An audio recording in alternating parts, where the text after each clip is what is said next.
Bless you. Bless you. Oh, but you know what? How are you? Good to see you. Did you get a packet?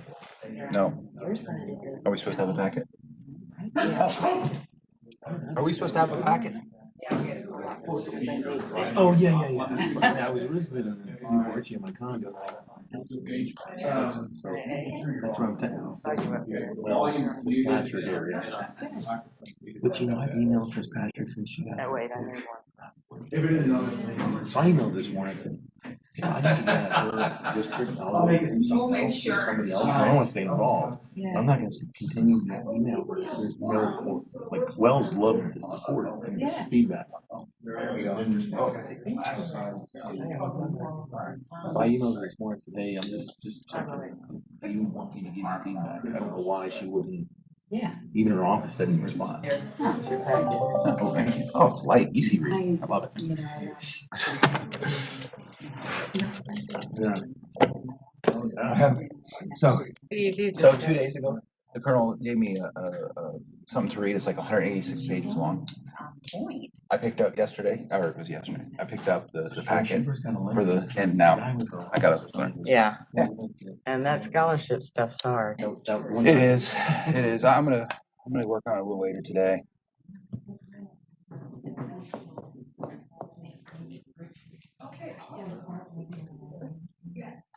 Like I feel it's important. I don't agree.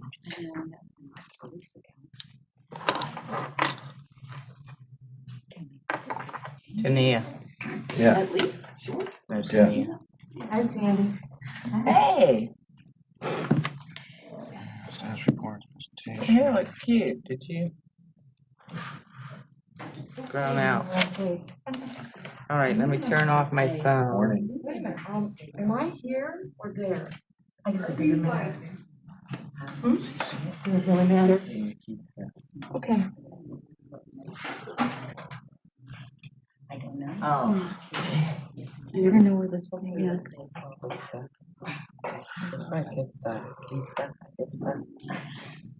Is it pretty? Okay, so, are we ready to begin?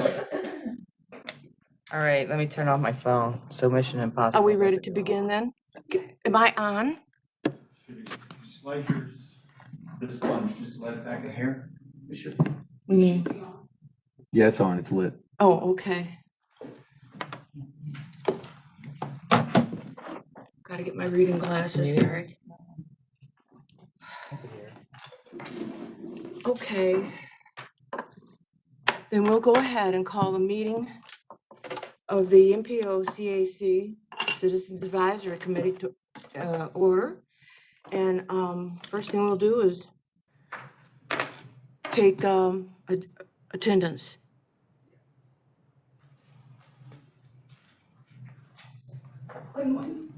Clinton Wynn.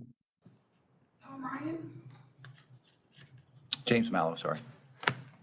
Oh, Sandy Graves.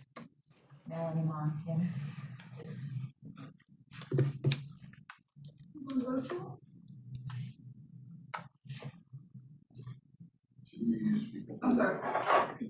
Oh, can somebody please go around on the virtual, please? Steve Hickman. Steve.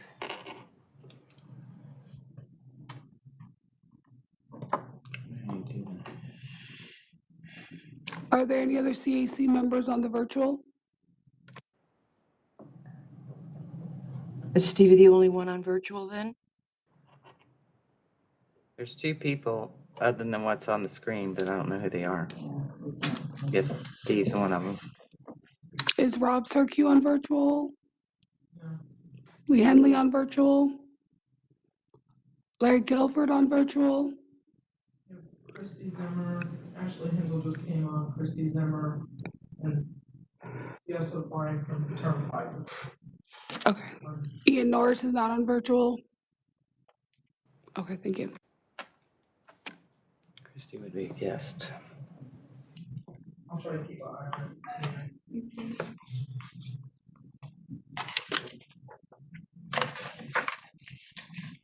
So that means that what we have is not a quorum, right? You have quorum. You have 5 on stage. We have a quorum? You have quorum, you have 5 on stage. I confirmed it in the email earlier. You have one, Oh, two, three, four, So five. we do have a quorum. You have 5 And physical. today, when we do our business, our motions will be authentic. Yes, we With will be able to time take and action. months. Okay, this is great. Thank you. Absolutely. Well, anyway, welcome everyone. Welcome, also, happy Cinco de Mayo to everyone today. And also a welcome to our new executive director for the MPO, Carl McKiska. Thank you for joining Pasco. It's a wonderful place. So our first agenda item is that we've called to order. Now we have an opening for public comment. Do we have anyone here from public who wishes to make a comment? Seeing that there is no one, we, did you want to make a comment? No. Oh, okay. No one has arrived at. Okay, we will just move forward then. No one for public comment. And now we'll be asking the CAC, hopefully everyone has had a chance to review the minutes of the last meeting that took place, but there was no quorum, so no action was able to take place. However, we do have minutes, and if anyone has any questions, let's talk about that now. With no questions, we'll just go forward, and I guess we can go ahead and approve those. Do I have a motion for approval? I make a motion to approve. Melanie? I'll second. It's James, James, right? Thank you. James Mellon. All right, well, then we have a motion and an approval. We'll move on. Thank you. All right, next item on the agenda. Tania, are you going to give us a report about the board? Yes, I'll be giving the board report for February 11th, 2020. At the February 11th board meeting, we had MPO Advisory Committee reports on the March 3rd CAC and the February 23rd BPAC. We also had several action items on the Florida Commission for Transportation Disadvantage CTC recommendation designation for PCPT to continue to be the CTC provider for the MPO. We also had the minor update for the public participation plan engagement scope approved and updated. And we also had the task for the Tyndale and Oliver traffic count for methodology for $29,076.68 approved.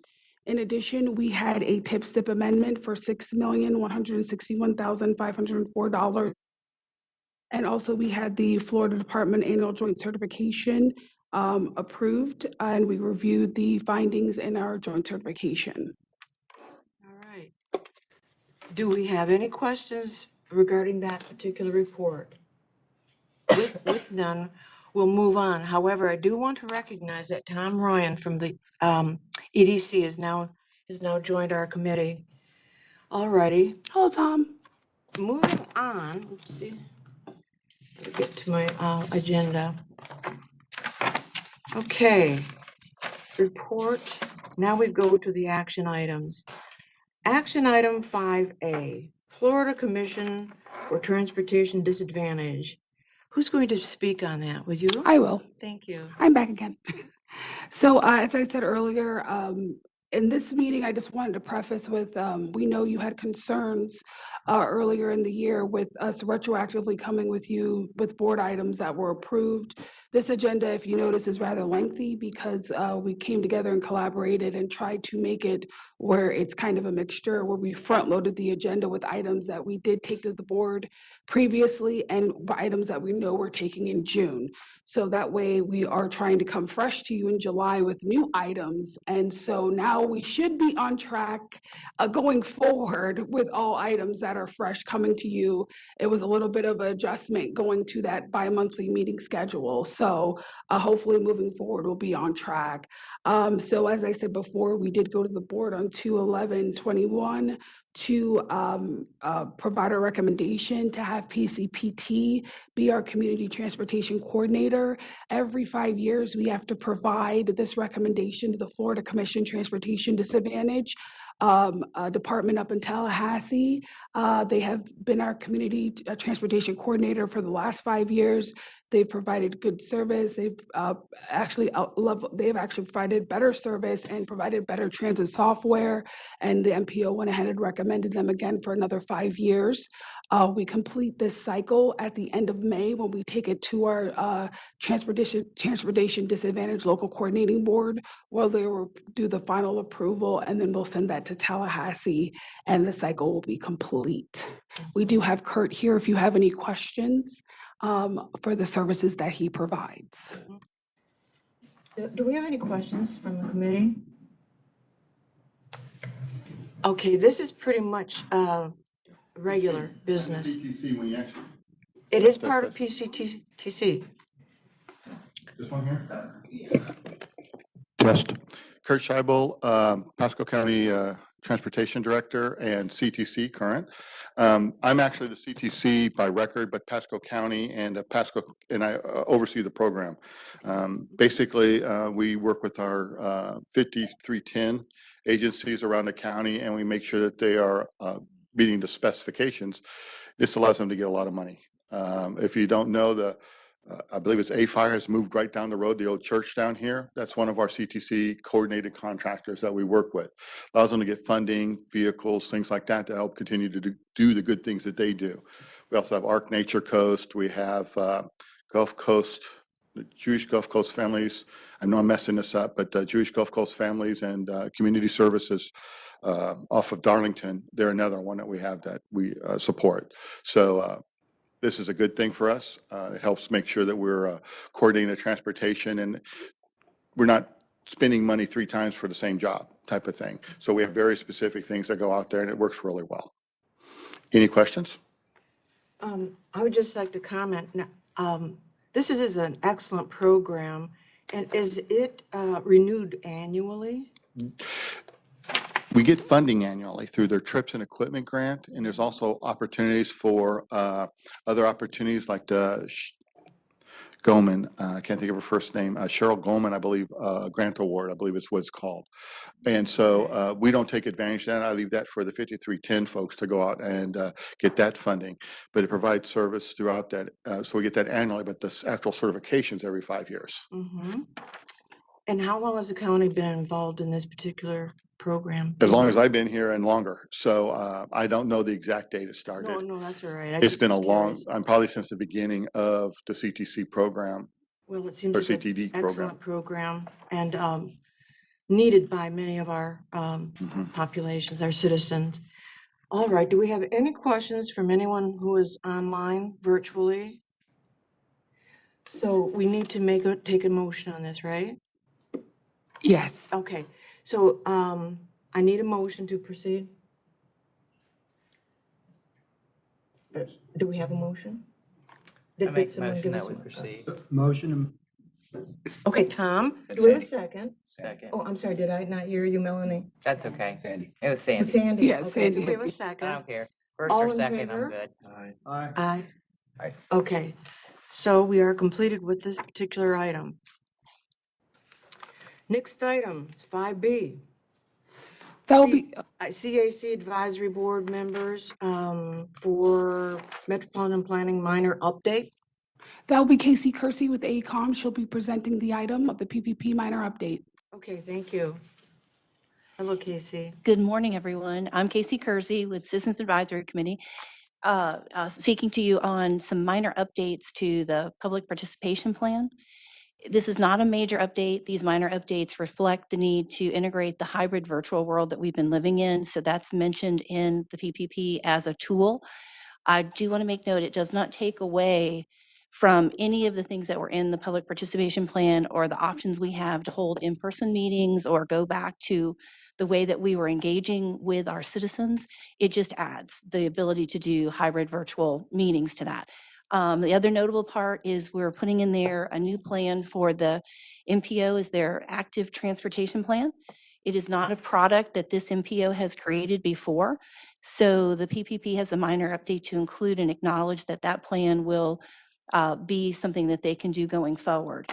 I think I do have a PowerPoint here. I'm not sure. I can kind of go through it pretty fast. Am I doing this here? Okay. So I just wanted to make note, it's a minor update. Your public participation plan was adopted in 2018. The MPO will do a major update most likely next year. You usually kick one off in tandem with starting the next LRTP cycle. And it'll bring up to date all the different tools that we can do with social media and so forth.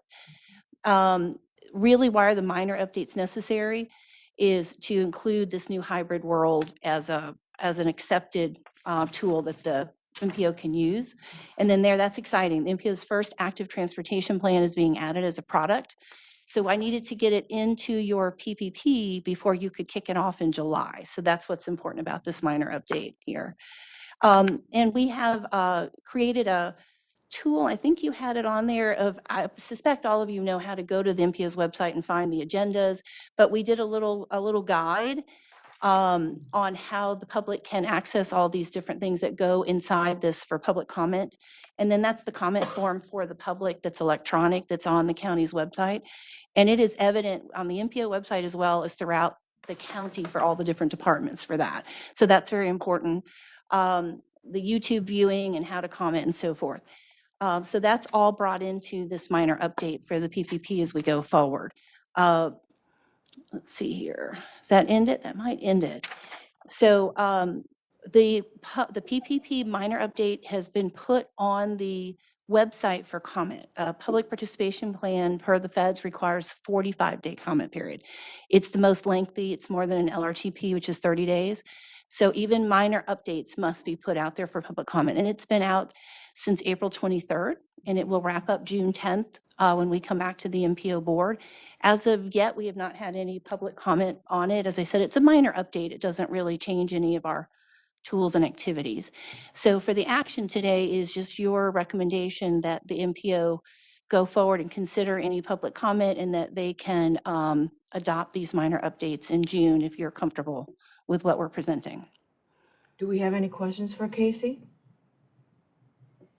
Only one question, it's a minor one, but do you think that there's no public comment because this is really not a significant change? It's actually enhancing?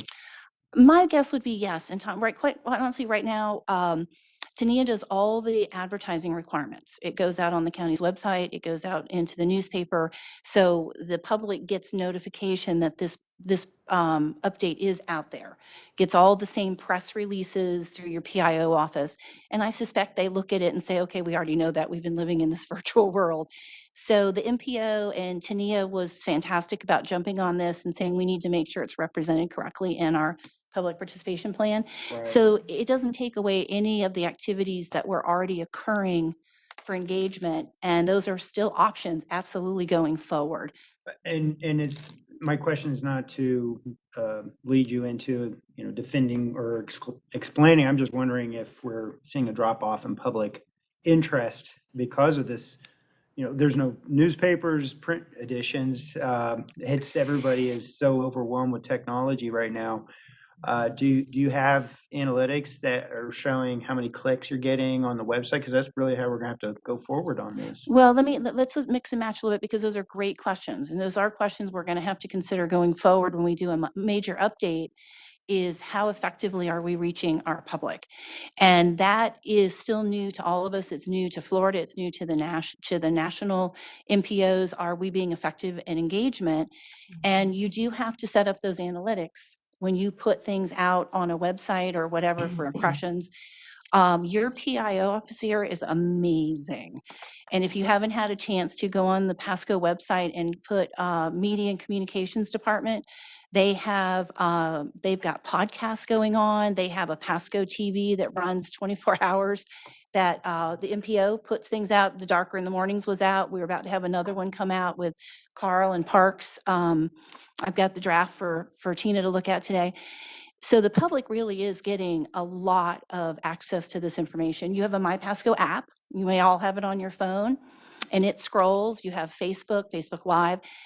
I really think this is just not new. Had we done this when this all first rolled out last year with COVID, we probably would have comments from the public. What is this? What the heck's going on? Yeah.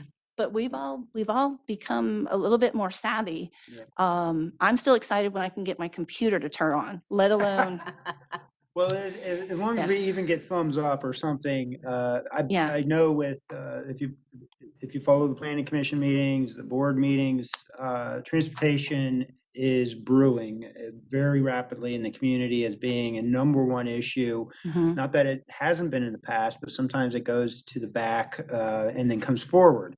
It's coming up, organically, very, very quickly. It will become another major issue as we fill in all these empty land parcels with Mhm. new residential, new multifamily, commercial. And I know people historically have been very loud and they advocate, for what they believe in. But I think we're in a period, I just want to make sure we're not in a period where people have gotten too comfortable. We need to say, you need to read these emails. Well, and no, and that's exactly the same as the days of newspapers where you were hoping people would see the advertisement in the newspaper, and that is still being done by the MPO. So as I said, you have not lost any of your original ways that you notified the public. We are adding new ways of getting to the public. And in terms of Pasco County, you're projected to almost double, right, by 2045. But the citizens that you're adding are all new residents coming from other locations. A lot of them are with families, and they're quite savvy in a world that we're still thinking about in-person engagement is the right and only tool. So when we did the darker in the mornings, the Pasco County, and Melanie, you might have done it through the chamber. I've got to get back with you on impressions. We track the number of hits on that, and PIO's been tracking that for us as well. So you can report who has looked at it for that. And that's going to become a standard way of setting up any of the social media stuff is you need to go back and find out who has seen it and then maybe set some goals that you know somebody's clicked on it. There are companies out there that's what you pay them to do is if you want them to see it, they will, if you even start to click on something, they will then advertise, you've seen it on your own on Facebook, it'll come up for 2 more weeks. Hey, you started to look at the Pasco MPO's PPP, don't forget, finish looking it out. So they'll remind you for a few weeks that you can add in to make sure people see what you want them to see.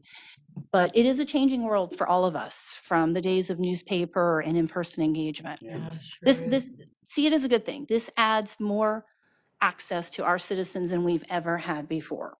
Mhm. It's just new because we feel like we're also giving up that in-person time with them. And that will be the MPO's goal is to blend that. But really, technology has made it to where our citizens are seeing more and learning more about our agencies than they ever have. Mhm. Thanks.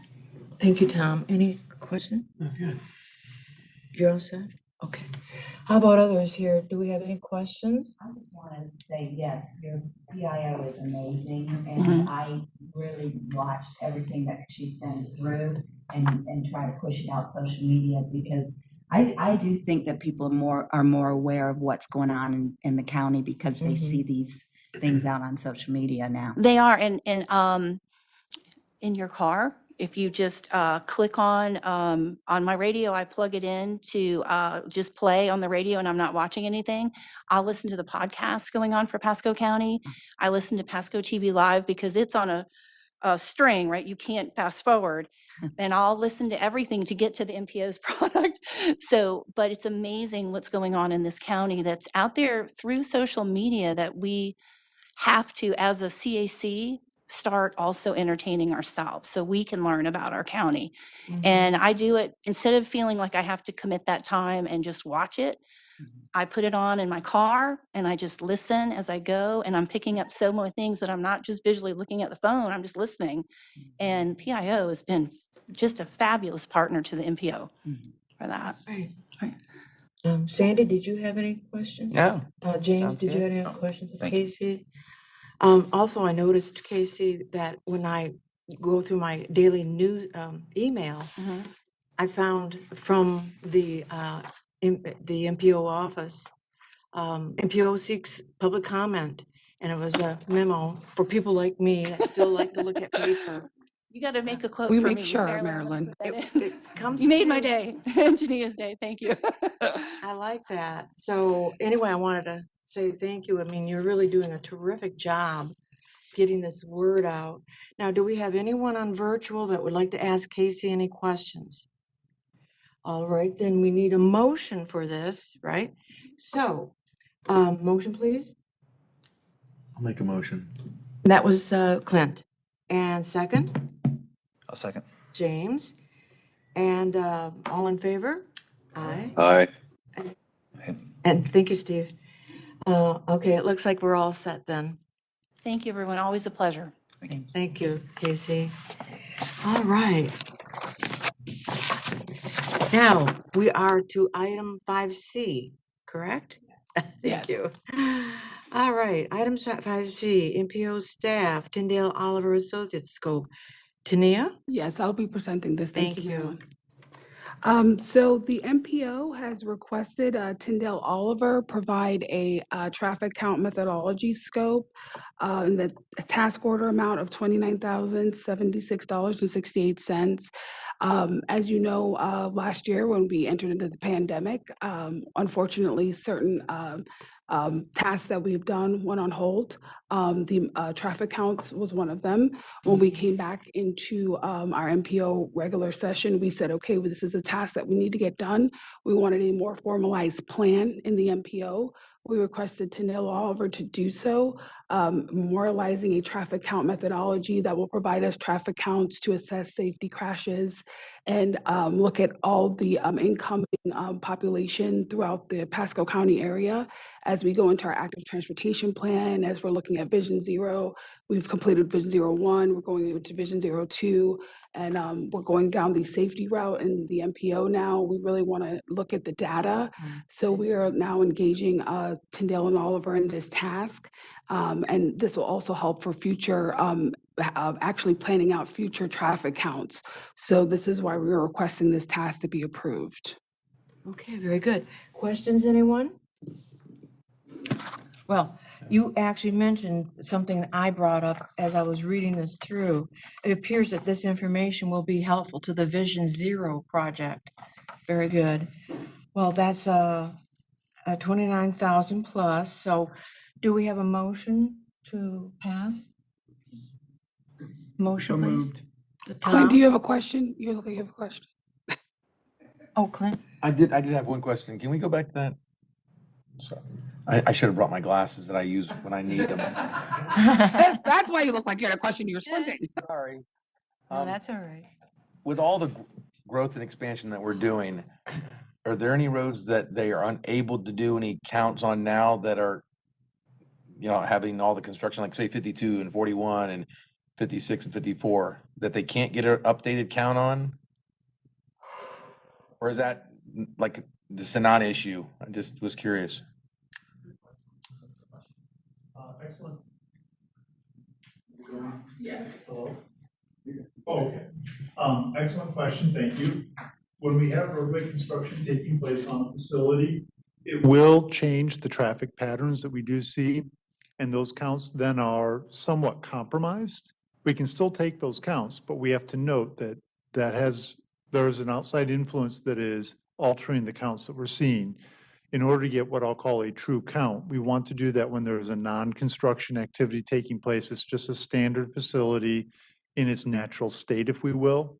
So you are correct in that assumption that we would see changes. So it may be a wise investment to hold off on a facility that is being worked upon and wait till it's completed and actually give that facility a little time to get settled into its new traffic pattern before we then conduct a count.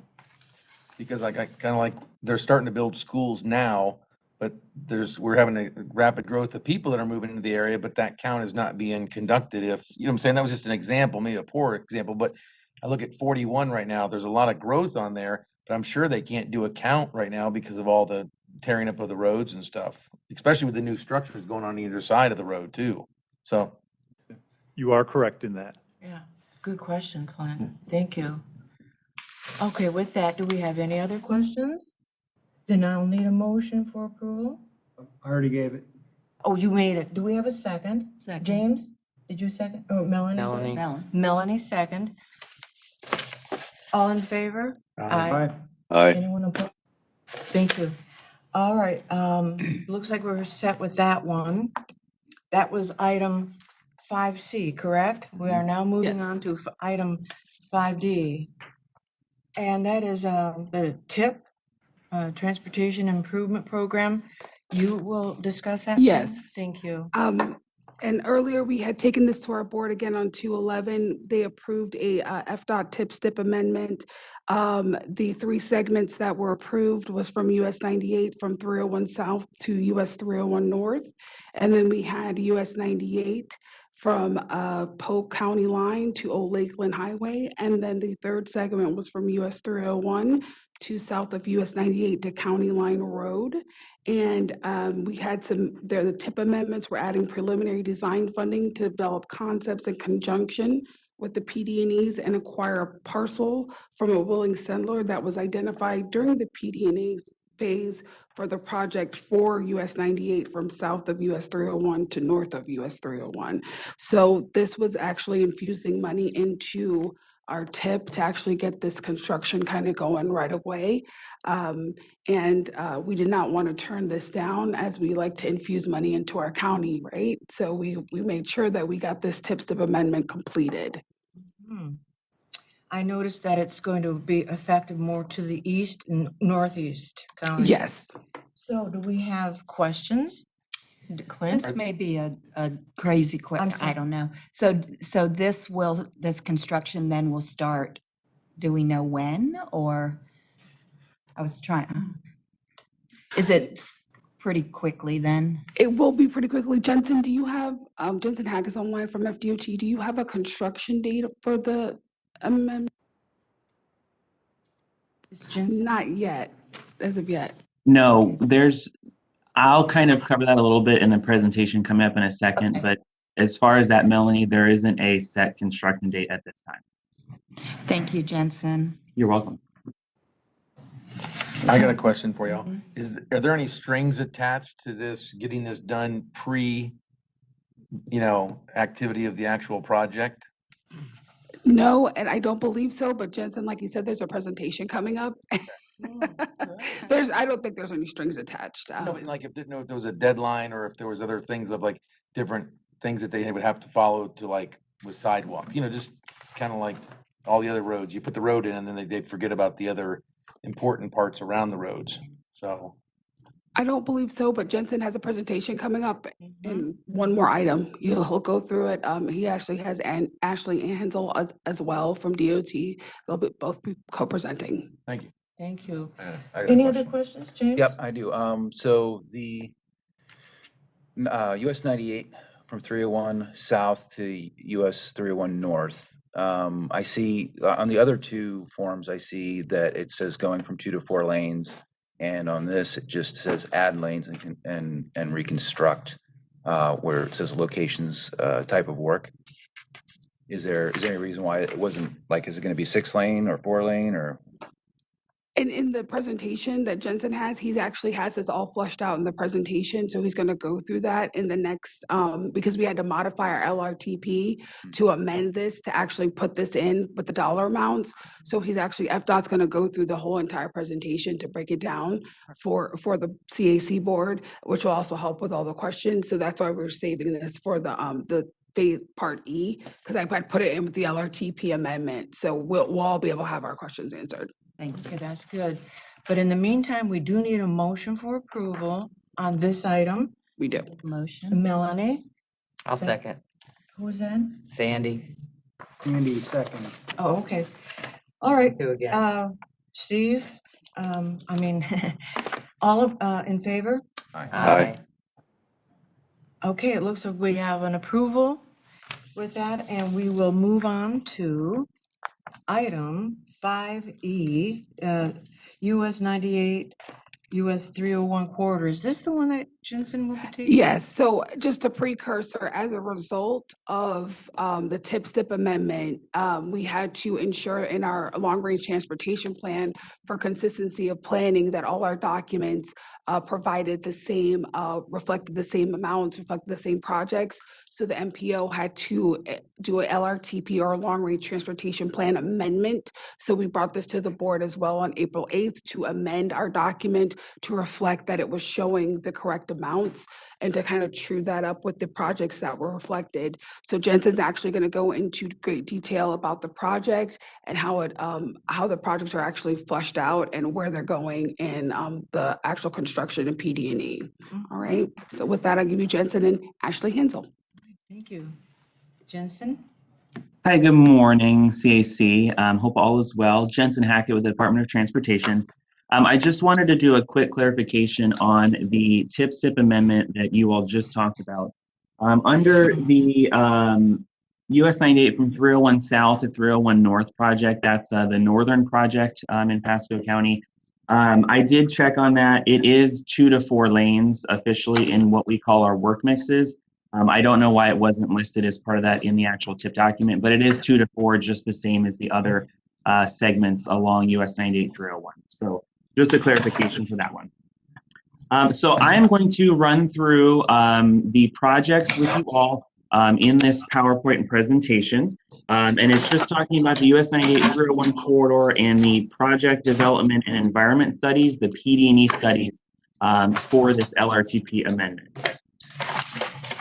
So the US 98 and 301 project corridor, which, yeah, you may have to go just a couple slides beyond this.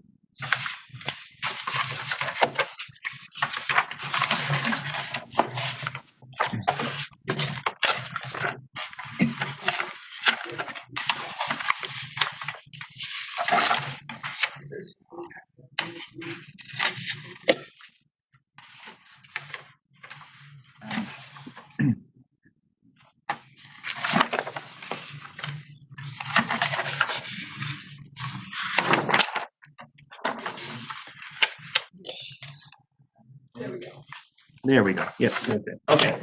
So perfect. And you can go to the next slide.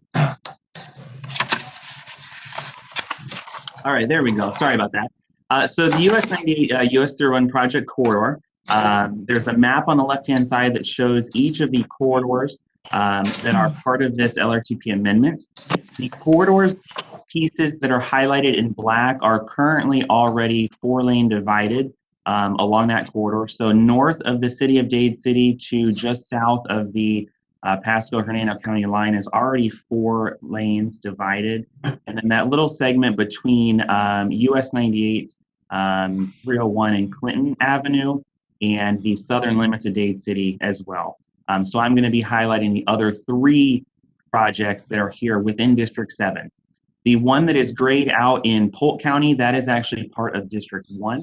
So we will not be talking about that specifically, but District 1 in Polk County is doing the same thing along this corridor with a PD&E study for that segment that is grayed out. So what is US 98 and US 301? It is a regional freight route that connects I-4 with I-75, and it also serves as an alternate route to I-75 in the Tampa Bay corridor, getting from the Lakeland area to just north and west of Dade City. These projects would increase capacity along the corridor. Most of these are 2-lane undivided segments. So this would increase that capacity to get throughput traffic through this area and connect the 2 interstates. And it also addresses and enhances safety along that corridor. A lot of this corridor doesn't have any sidewalk facilities, and it also is obviously narrow with the 2 lanes with a lot of traffic on it. So this would address and enhance safety concerns along this entire corridor. The first segment is the 447-536-1. That is just the project number that we have for it. So that is from US 301 from just south of US 98 and State Road 50 Cortez Boulevard. This actually crosses a little bit into Hernando County to get to State Road 50. There's currently a PD&E study that is underway, and this segment is just about 4 miles in length. The next segment is the US 98 bypass around the downtown area of Dade City. This actually has some design work underway, and this is just about a 1.5 mile segment of roadway. The next segment is US 98 from the Polk County Line Road and County Road 54, just up to US 301 and US 98 around the Clinton Avenue area. This also currently has a PD&E study underway, and this segment is the longest segment in District 7 of just about 8 miles. This will go obviously from the county line up to just south of the city of Dade City. And then that other project is US 98 from just west of Socrum Loop Road to south of County Road 54. And again, this is the Polk County segment, so we will not be touching on this as this is a District 1 project. But we wanted to just go ahead and show it to you. So this will show you the connection that leading down to I-4 and Lakeland. And next slide.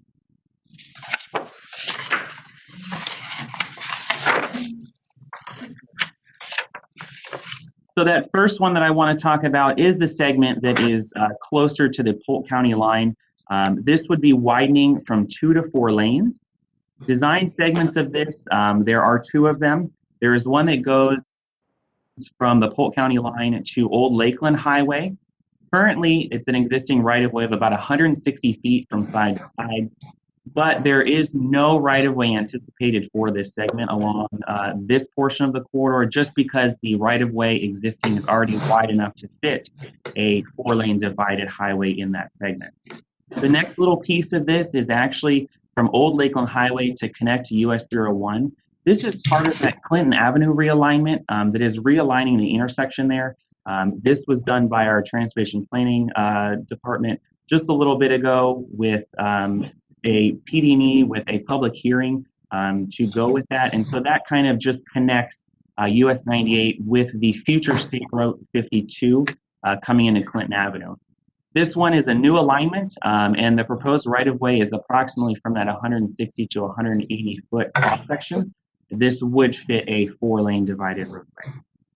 And I know that a lot may be asking what that kind of typical might look like. It would look something similar to the new State Road 52 alignment that is going from just to the east of 75 to connect with Clinton Avenue, or if you've been on the new State Road 56, it would kind of be similar to that in terms of a cross section. So there are some potential for right-of-way impacts for floodplain compensation and also some stormwater management facilities. So think of certain recessed ponds and those type of things along the corridor for water and drainage purposes. For this project, we're expecting a hybrid public hearing by the end of 2021. When the date comes out for that, you all will get that information and we'll know exactly when that project hearing is for this specific project. Next slide. The contact information for this, you can find it on this website, which is part of our FDOT District 7 Studies website. This is also in your packet, so if you forget the website by looking at it here, it's in your packet and you can go to the website to find more information on this project. Or you can contact the project manager. His name is Craig Fox. I know you've seen him a couple times within the past year. He's come and done presentations at CAC. You can contact him or reach out to him at any time for anything specific on this project. Next slide.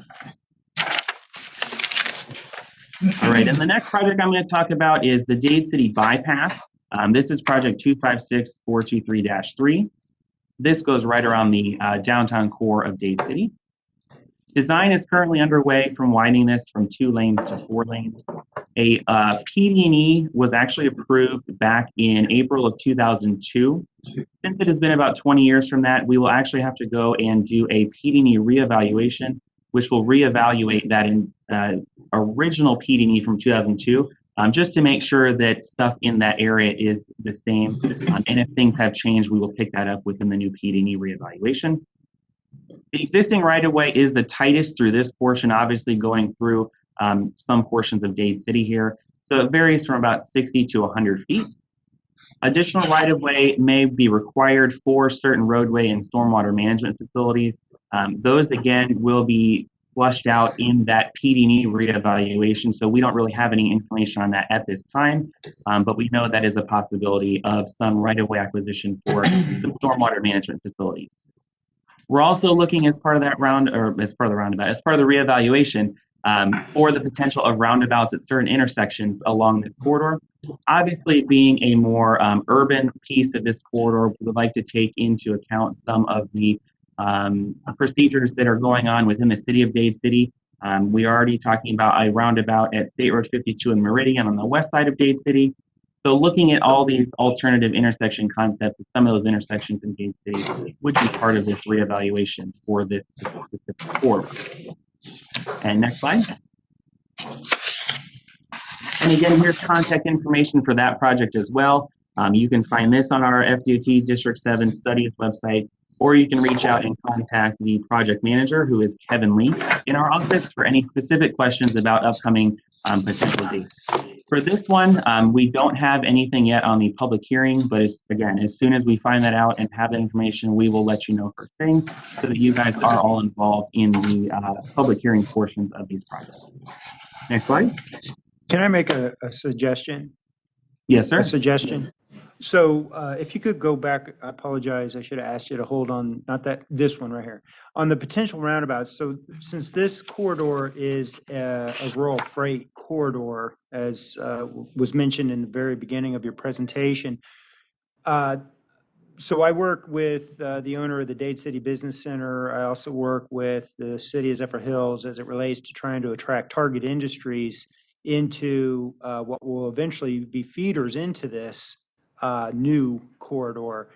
I just wanted to ask that you, as a as you're doing your research, to discuss the impact of roundabouts to that rural freight traffic. They have a hard time, 18-wheelers have a hard time with roundabouts, and those are very much a target industry for that area as the I-4 matures.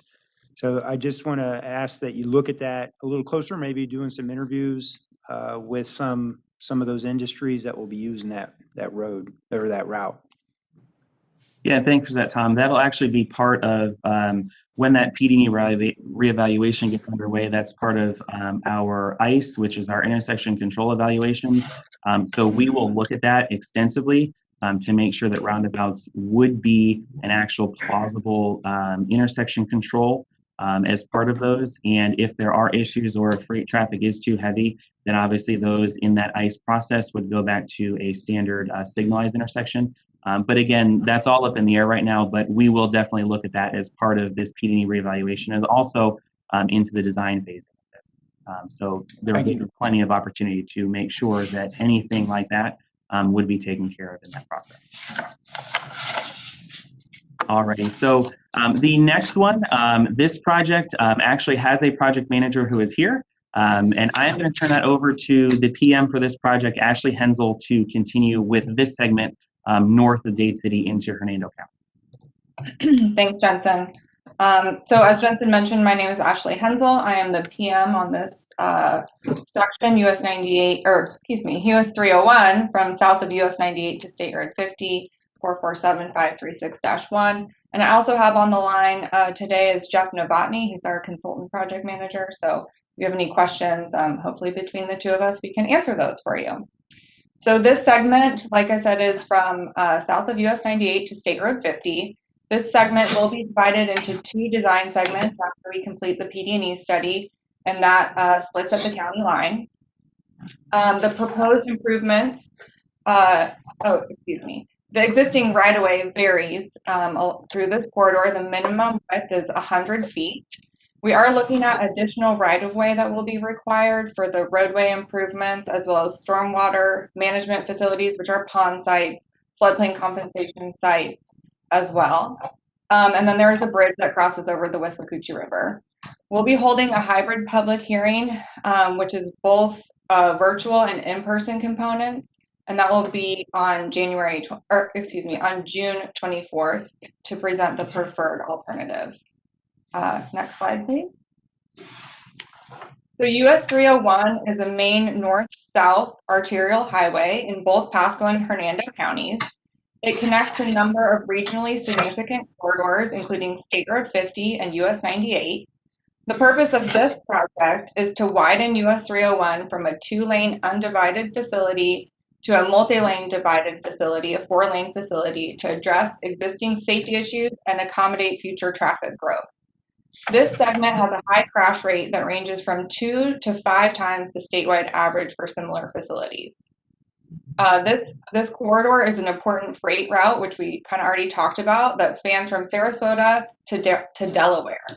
This serves as an alternative freight route to I-75 and has the potential to safely accommodate higher truck volumes. The proposed improvements will include construction of pond sites, floodplain compensation sites, various intersection improvements, and multimodal facilities, including pedestrian, bicycle, and transit accommodations. Next slide, please. The existing roadway typical section, which is shown here, is a 2-lane undivided facility with 4-foot paved shoulders in Pasco County and 6-foot paved shoulders in Hernando County. The existing right-of-way along the project corridor varies from about 100 feet at the tightest section to about 170 feet. Just north of the Pasco County line, there's the existing bridge carrying US 301 over the Withlacoochee River, which has 2 12-foot lanes and 10-foot paved shoulders. There are no sidewalks, multi-use trails, bike lanes, or other multimodal facilities within the corridor, with the exception of a 6-foot sidewalk on both sides of US 301 to south of Coomer Road. Next slide, please. Typical sections will include 4 lanes, 2 in each direction, separated by a 40-foot median. A 10-foot trail will be provided on the east side. So to accommodate the typical section, widening will take place on the east side, as shown in the top typical section, from US 98 to Arena Road, and again south of Gardenia Way to State Road 50. And then widening will take place on the west side between Arena Road and south of Gardenia Way. And there will be open swales along each side of the roadway system. Next slide. A new bridge will be constructed on the west side of the existing bridge and will carry the southbound traffic. And a bridge for the 10-foot pedestrian trail will be constructed on the east side of the existing bridge. Next slide, please. Stormwater management sites, or pond sites, and floodplain compensation sites were evaluated along the corridor through the environmental look-around process. We call that the ELA process. This ELA process evaluated converting land use types to improve water quality in basins along the corridor. This will require 5 off-site ponds and 4 off-site floodplain compensation sites. We will also be enlarging the existing FDOT pond, which is up near the State Road 50 intersection. These improvements will require approximately 91 acres of additional right-of-way to accommodate the ponds and the FPC sites. Next slide. We are currently evaluating the environmental effects along the corridor, including natural resources such as wetlands and threatened and endangered species, cultural resources for archaeological and historic sites, social and economic resources, including impacts to the community, and physical resources for noise and contamination impacts. Next slide, please. Like I previously mentioned, this project will require additional right-of-way.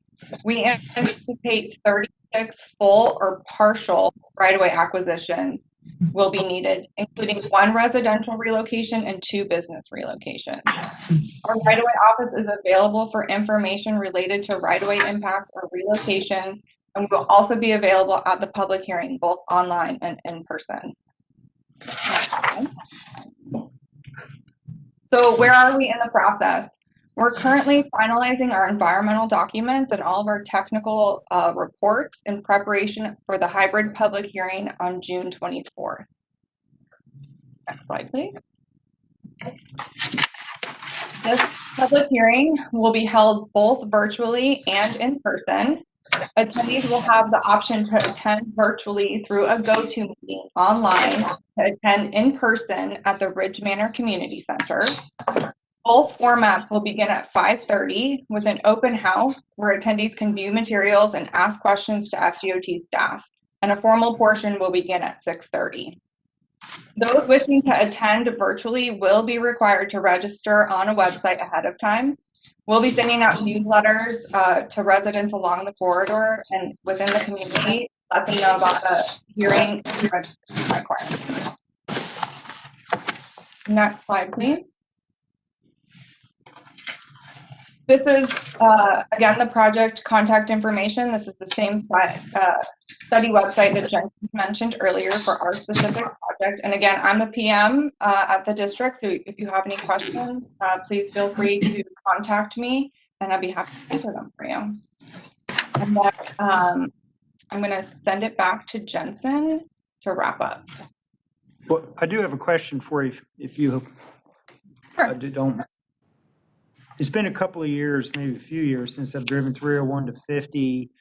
With this improvement, how is 50 being designed to receive all this new traffic? Because the industrial brokerage community is selling the back doorway to Orlando via 50. So I anticipate as this gets more mature and the roadway becomes more conducive for that rural freight traffic, you're going to see a lot more of it used to get into those those communities on that part of Orlando. Is 50 ready, designed to, I don't know if it's ready, but is it going to be designed to receive this much traffic? So there was a previous study, a PD&E study done for State Road 50, and there's a project under construction right now out there today. So we are coordinating with them to make sure that our proposed improvements can match with their proposed improvements. Okay. Thanks. Do we have other questions? I don't have any further questions, but when you call for public comment, there is someone on the, on virtually. It's Christy Zimmer, and I think you said that, and she wanted to make a comment, but it says she's muted. She said she's muted. So when you do call for any public comment, just to let you know. Did you say she was on virtual right now? Yes, she is. Does she want to ask a question today? Well, she says she does, so if you can unmute her. Christy, are you there? I'm here. Can you hear me? Hey, Christy. Yes. Hi, everybody. Sorry, Dinner. I don't mean to come into the middle of the meeting. When you had public comment, I just wanted to say hello to everybody and let you know I'm back and I'd like to rejoin, but we'll talk about that later. But please know I'm really paying attention to what's happening here, and I got lots of questions later, not today. But thank you. Oh, okay. Well, it's good to hear your voice again, Christy. We miss you. Christy, I was going to bring that up at the CAC membership discussion. Okay, thank you. So I still want you on because I want you to still come forth with what you want to say. Yeah, I second that. Okay, thank do we you. have I'll any keep other it muted though. Is Ashley still with us? Ashley, Ashley, I'm can you hear here. me? Yep. Okay, great. Well, on one of those slides, unfortunately, the page is not numbered, but it was the one US 301 State Road where it showed the proposed roadway as a typical section. And I noticed the median is all grassy. I was wondering if there was any plan for planting ground cover that is not only attractive, but also helpful to maintaining soil so there's not runoff. I also wondered if there might be trees planning to be planted in that area. Can you inform us on that? We haven't gotten into coordination with our landscape folks at all yet. This is just early on. Okay. Me. That'll come up in the. I don't know if any landscape improvements are planned for this corridor. I think that's something that we could check in on and get back to you.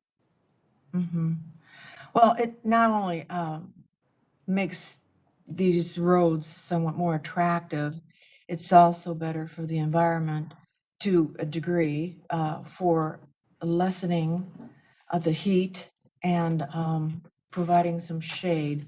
It's a thought, and just wanted to bring it up. Okay. Do we have any more questions for Ashley? All right.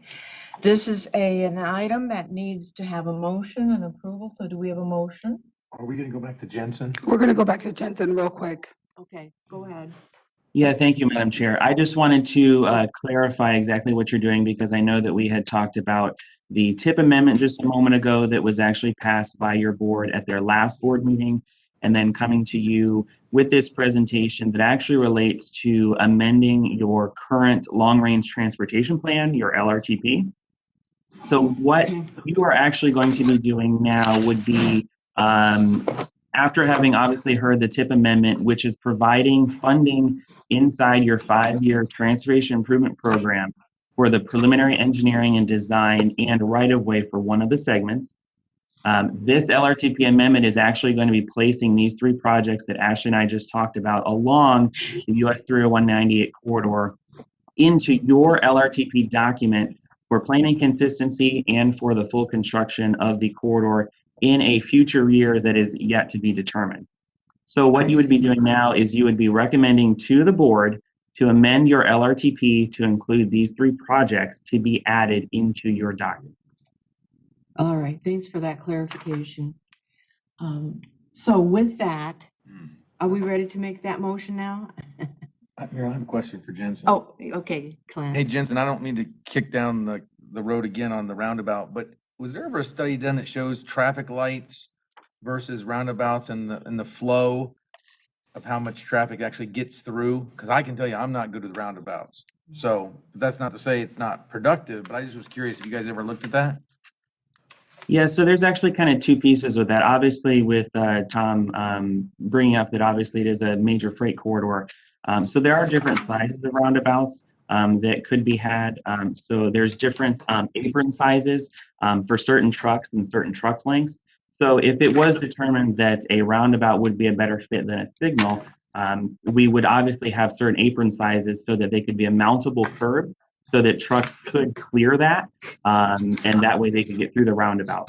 But specific to your question, Clint, on what that evaluation is, that's actually part of that intersection control evaluation, the ICE evaluation that we do. And so we take into account any type of traffic count to determine whether it would be best suitable by a roundabout at that intersection, or if it would be a control device such as traffic signals at specific intersections. So that's all done through the PD&E process as well as a specific intersection count process to determine which would be best for specific intersections. Thank you. All right, do we have any other questions? Yeah, I have a question. James? Yeah, so just asking, new guy here. I see the PD&E approved April 30th, 2002 on the 256423-3 US bypass from 301 to the south to 301 north. And so I'm just wondering, so we're in 2021 saying again, basically that we're going to do this project that we approved that, 2002. Is that basically is it yes, no, or is there an explanation? I'm just wondering.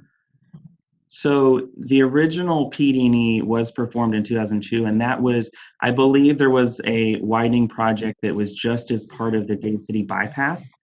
So just a 4-laning of that facility, just about 2 miles around Dade City.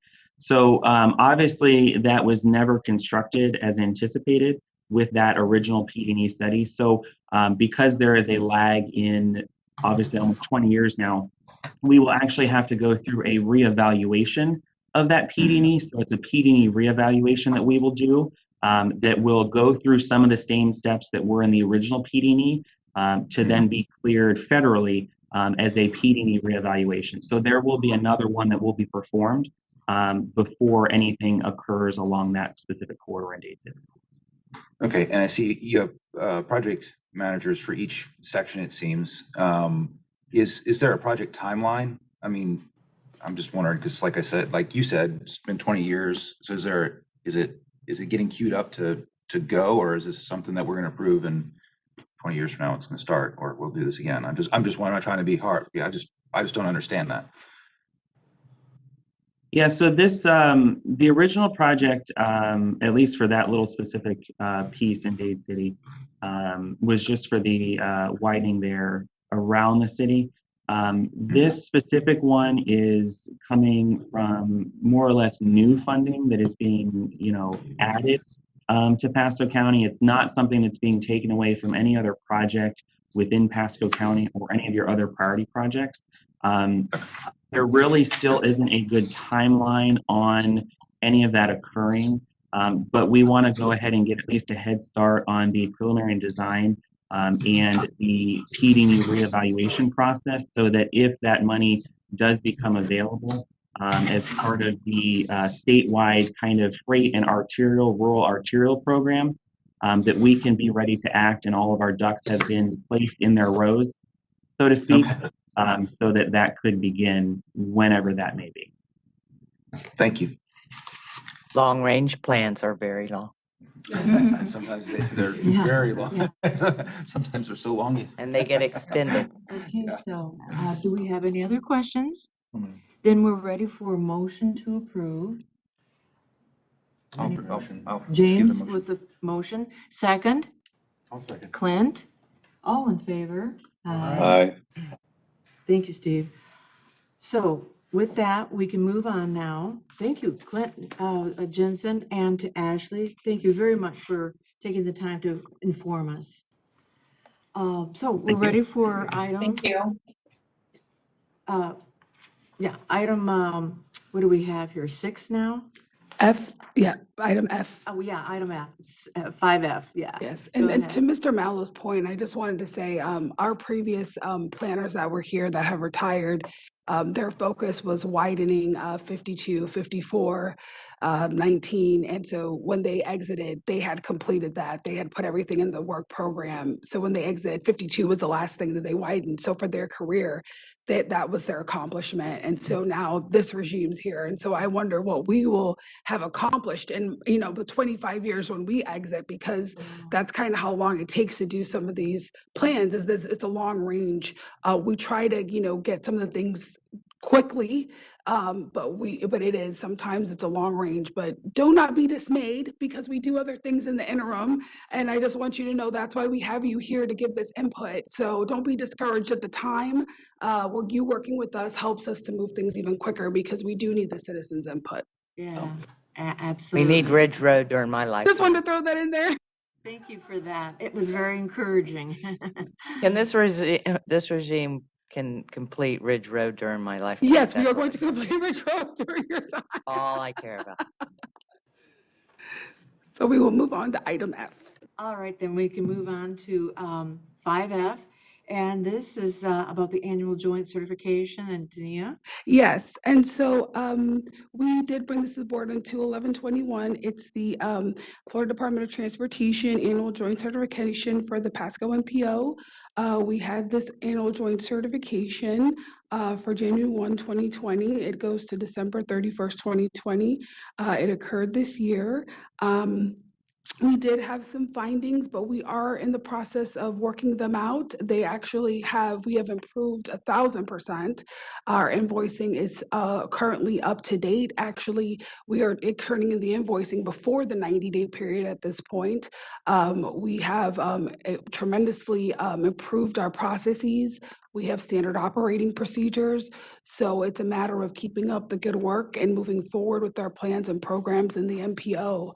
FDOT is continuing to work with us, and we are continuing to work with them, and we're going to get through this minor situation. Excellent. Do we have questions for Tania? Anyone? I just want to congratulate you and the other members that you've worked with during a very difficult time. And I know that this is a notable achievement. I also wanted to mention that we have Sam Benek was actually mentioned as the county project manager who won the Bob Builder Award. Yes, That was yes, he did. excellent. Mm-hmm. And also Casey Kersey was mentioned, especially with the Zero Yes. Project Zero program. So we have progress being made. I've been on this committee for many years. It is slow, but it happens. And we have a good staff. We'll have an even stronger staff. coming now, starting now? Sometimes through great adversity, we get the highest achievements, right? Now, we need a motion on this, correct? Yes, we I'll do. write a motion, please, so, from someone? I'll make a motion. Clint, for a motion, a second. I'll second. Melanie, all in favor? Aye. Aye. Thank you, Steve. So with that then, we will move on now to item 5G. And that is the Unified, the UPWP, the Unified Planning Work Program, and I'm sure Tania will be handling that. Yes, the Unified Planning Work Program, we are going to do our closeout. We're actually doing our amendment to the funding allocation to increase our budgetary ceiling. That will take place on June 10th at our MPO board. We're going to increase our budgetary ceiling from about 1.3 million to about 1.9 million because of our closeout balance carrying over. So we were asking you to approve that, and then we will take it to the MPO board. Okay. Does anyone have any questions for Tania? And for those of you that are new to the CAC, the MPO is fully grant funded by the federal government. So we have a lot of administrative paperwork that we do to ensure that we have our funding and operating procedures covered. Okay. Thank you for that. A lot of acronyms, that's what you have. Yes, a lot of acronyms. You made the motion, Yep. James? James made the motion. We have a second? Second? Okay, Tom made the second. All in favor? Aye. Aye. All right, then now we move on to 5H, which is, oh, that's interesting. We have the election of officers. So actually, I think I'll be handling this one. if Yes, you will, Ms. Mellon. Let me just bring us up to date that at the last meeting, there was a bit of confusion because after all, we handle this particular process at the beginning of each year. Now, we've had an unusual year. So with that being said, we also recognize that our bylaws state that those persons in place, whether chair or vice chair, hold those positions for 2 years. However, we always revisit it, I guess, every year. But at this particular time, we had that meeting last month, but there was some confusion. Plus, there was also a lack of consensus, consensus. We didn't have enough Quorum. people. So now that we're meeting every other month, and this is nearly mid-year, I'm going to just go ahead and say that at this time, I will continue to remain as chair of the MPO CAC, while Sandy Graves continues to be the vice chair. Now, this is open to discussion. Well, if We all on, does the rule say 2 years? You serve 2 years? I'm sorry, I can't. Does the rule Does say the rule 2 years? say you do serve 2 years? I don't know. I haven't read the Okay, rules. so, I believe we every year we elect. I thought it was, I will double check the bylaws right now. I'm in my second year at this point. I'm in my second year. I'm pretty sure you're in your second year. Well, I'd be going into my second year if we do it every 2 years, but if it says serve 2 years, then I haven't completed 2 years. No, I know that. So I believe, Tania, if I am correct, that if we maintain the status we have now, this comes up again in January for discussion. Because I do know that by that time, I will have completed my term.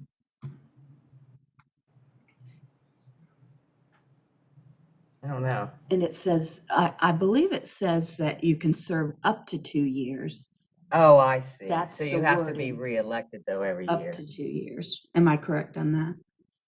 She's looking Okay. at the law right now, but Florida law governs this. I'm not gonna take her where she's about to go for, but you have to have a formal election every year. You can only- Oh, a formal election every year. Things that need to be done. Mhm. I'm pretty sure on that, but Tania's looking it up and I would refer to her, but there is a specific procedure. It has to be done on this. No, that makes sense, though. It's every year, but you can serve 2 years Right. I believe consecutively. You're elected every year with the nomination, a vote, et cetera, with a forum. Well, Tania is looking for the actual legalese on that. I wanted to just try to see if we couldn't simplify matters. This is now May. We only meet every other month. So with the current leadership in place, it seems to me we should just finish out this year, especially under this pandemic situation, and then revisit it all in January. That's just my input. Well, I think the way to go forward is we didn't have a quorum at That's the right. last meeting. So last So month that was in didn't Dade count. City, if I remember correctly. So whatever was decided upon is not official. That is correct. So we can't officially just continue on because we missed that election is what I'm thinking. Okay, Chris so- is implying, not legally, but he's, from a layman's point of view, he's saying we didn't vote in the way that we statutorily are required to vote so that this body is officially recognized. I think that's what we're at today. It's, And I'm not a lawyer for the record. Well, let me just say something. It says the first scheduled CAC meeting of each calendar year shall hold an annual organization meeting for the purpose of electing the following officers, chairman and vice chairman. It should have been in January then. Should have been in January, but unfortunately, we haven't had quorums in January. That's what I'm saying. You know, this, out of all the action items, is a minor action item. I'm looking for continuity. I'm looking for moving forward with what we have because, you know, we are a growing body thanks to outreach for new persons from our various areas for representation. Also, the request for each person to look for an alternate. But what I'm saying is that for continuity's sake, for the rest of the year, I'm open though for, Okay, I think The term for of continuity, that's one thing, but statutorily, if we're required, we need to go ahead and just do it. So if you run the election, let's just go ahead and have the election now. We were supposed to do it in January, but we weren't able to, obviously, because of so why are quorums we going to have it and different now? things. The term of office shall commence upon election of the annual organizational meeting and shall continue for 1 year thereafter. No officer shall serve more than 2 consecutive years in the same office, so you have to do it every year. I think what we're hitting at, and I could be wrong, is that we should have had it in January. We didn't have any election. So I think the issue here is, if I'm correct, Carl, that we should have election now because we have Exactly. quorum. Oh, okay. Yes. All right. Go I right think ahead that's then. the issue. So if we want to bring up nominations, I think it should be now. Yes, Mr. Mello? So for the record, I nominated Melanie Monson, Zephyr Hills, at the last meeting. For and- either of those positions. And I think it's important for consistency, I would still nominate her as one of the candidates right. for the chair. All right. Mr. Mello had a question real quick. Yeah, just real quick. So it's every first meeting. So that would be, this election would be, just to clarify, this election would be for the rest of this year until the first meeting next year when we do. Yes, it would be only 6 months in, right? We would still continue the tradition and then we would have elections again in January for continuity to keep it going. Unfortunately, COVID made things a little off balance. But yes, we would now have to hold elections because we now have quorum. Very good. Okay, what's our next step? We now would do nominations for chair. Nominated Melanie for either position. So do we have anyone else with nomination? Wait. We're doing you do chair one first election at a time. so we're doing- Chair, Right. do we have any other nomination for chair? Well, I nominate myself. Can I do that? Yeah. I believe you can. All right. Any other nominations for chairs before I close the nomination? So how do we handle it from here? Let me take a vote, correct, Carl? Yes. All right, first vote is for Melanie. Aye. All in favor for Melanie? Oh, roll call vote.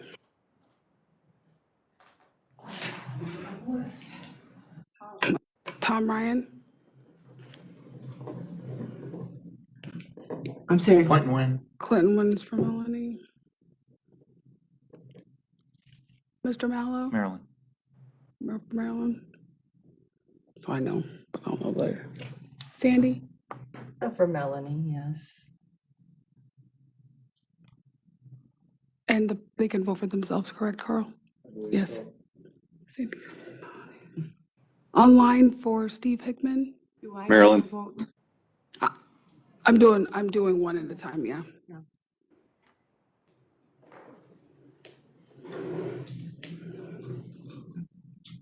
Anybody else online that is a member that I did not get the vote?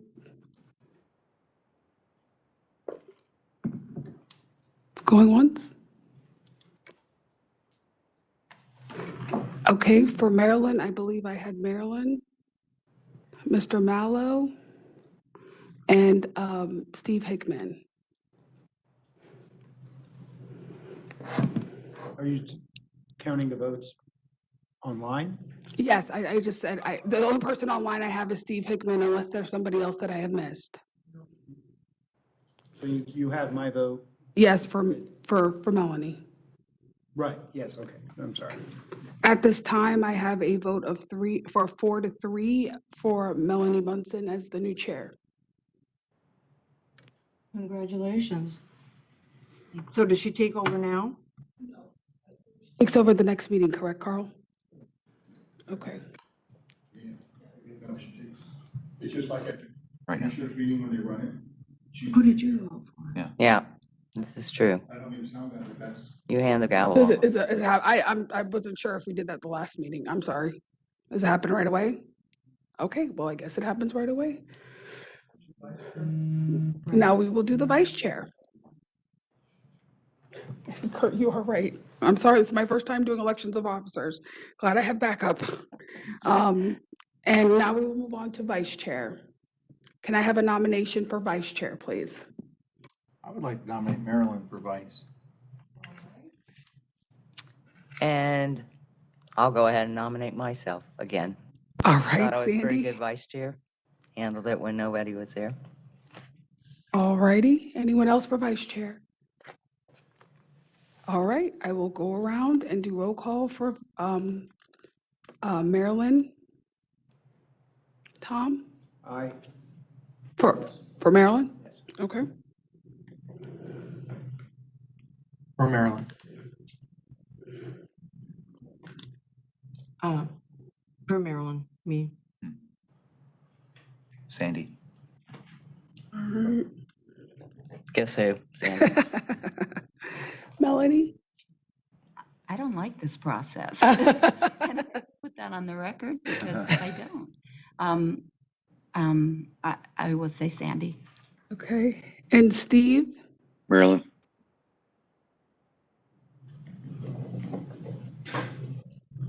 All righty, I have a 4-3 vote.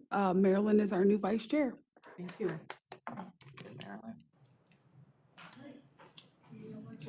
The annual election of Marilyn officers. will be an excellent vice chair. Is She was an complete. excellent chair, and I just wanted to say, one reason why I went toward the east side is because I've seen representation from the west side as chair, so, but thank you, Marilyn. And so And I now understand that. it's an equal throw over here. I appreciate you. Well, I Thank you. have Thank every you, Marilyn. confidence in Melanie. Thank So, you. now, For the do record, I, I agree, Sandy, that the east side is obviously from Jensen's report. We need to have a focus on that. It's always, we need to recognize the representation there. It's basically east, west, and central, and of course, I'm a big central person, but I think the east side, it needs to stay. Thank you. thank you, Clint. Thank you, guys. All right, so I proceed to finish this meeting. Is that I correct? think it is Melanie is going to take over from here. All right. Thank I'll you. Thank switch you. out. I and J, Melanie, it's you. Okay, I and J, thank you. And who's going to be presenting for the next tip? Is that you, Tania? Yes, this is me. I would like to preface I and J with we are going to do it a little differently due to the every bi-monthly cycle. Tina and I will be coming to you with the projects for the tip, and Tina will come to you with the actual listing for the list of priority projects. We will have the full document, final drafts for you next week. We'll send out an email blast, but we wanted to have a kind of a final draft for you. To vote on in the CAC per our PPP, we have to have a vote, our CAC and our TAC to vote on the actual, kind of a rough draft for you. So, but every year we come to you, usually in May, with a final draft. So without further ado, I will give you an overview of the transportation improvement program.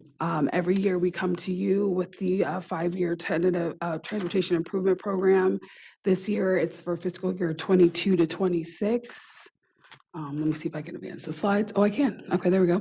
Like I said, it runs through July 1st to July 2021 to June 30th, 22. So we're working on it now.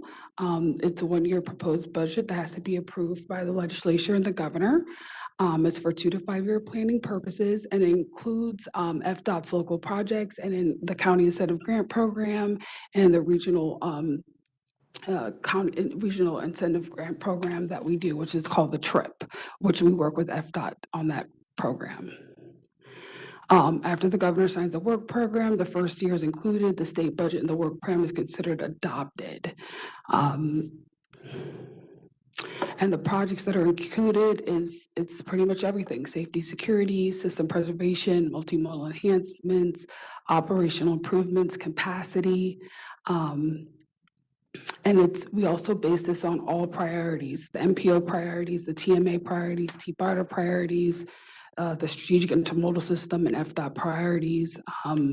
I know you all have seen we have our TMA meetings where we come together as a tri-county, as our TMA, which is Pinellas, Pasco, and Hillsborough. And then we have the CCC, which is, all 8 counties that surround the Bay Area. So all of our priorities are based on that. So let's go into the projects. In February, we came to you with the program projects. Oops, did I miss something? Oops. So every year we come to the, I'm sorry about that. So we come to the program projects. This is one of our big ones, SR 52 from east of US 41 to Arab Cutoff. We know we have construction is funded for 2026. And then we have right away from Aaron Cutoff to Bellamy Brothers, and the construction is not funded. But that doesn't mean that it's not going to be funded. It just means for right now, it's not funded.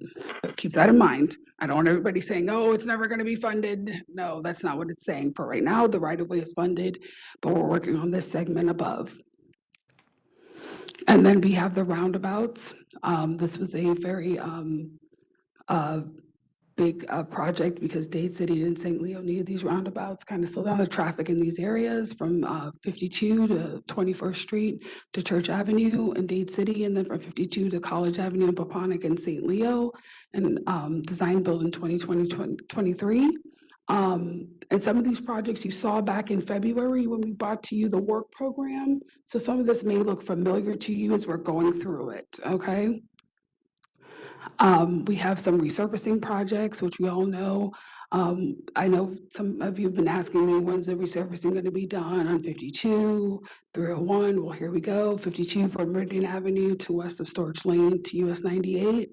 And then we have another resurfacing project from US 301 to Gulf Boulevard from Hillsborough to County Line to south of 39. And that's construction in 22 and then construction in 23. And another resurfacing project from SR 54 from US 41 to Knights Road, and then from US 41 to Hillsborough County Line to Bell Lake Road in construction in 23.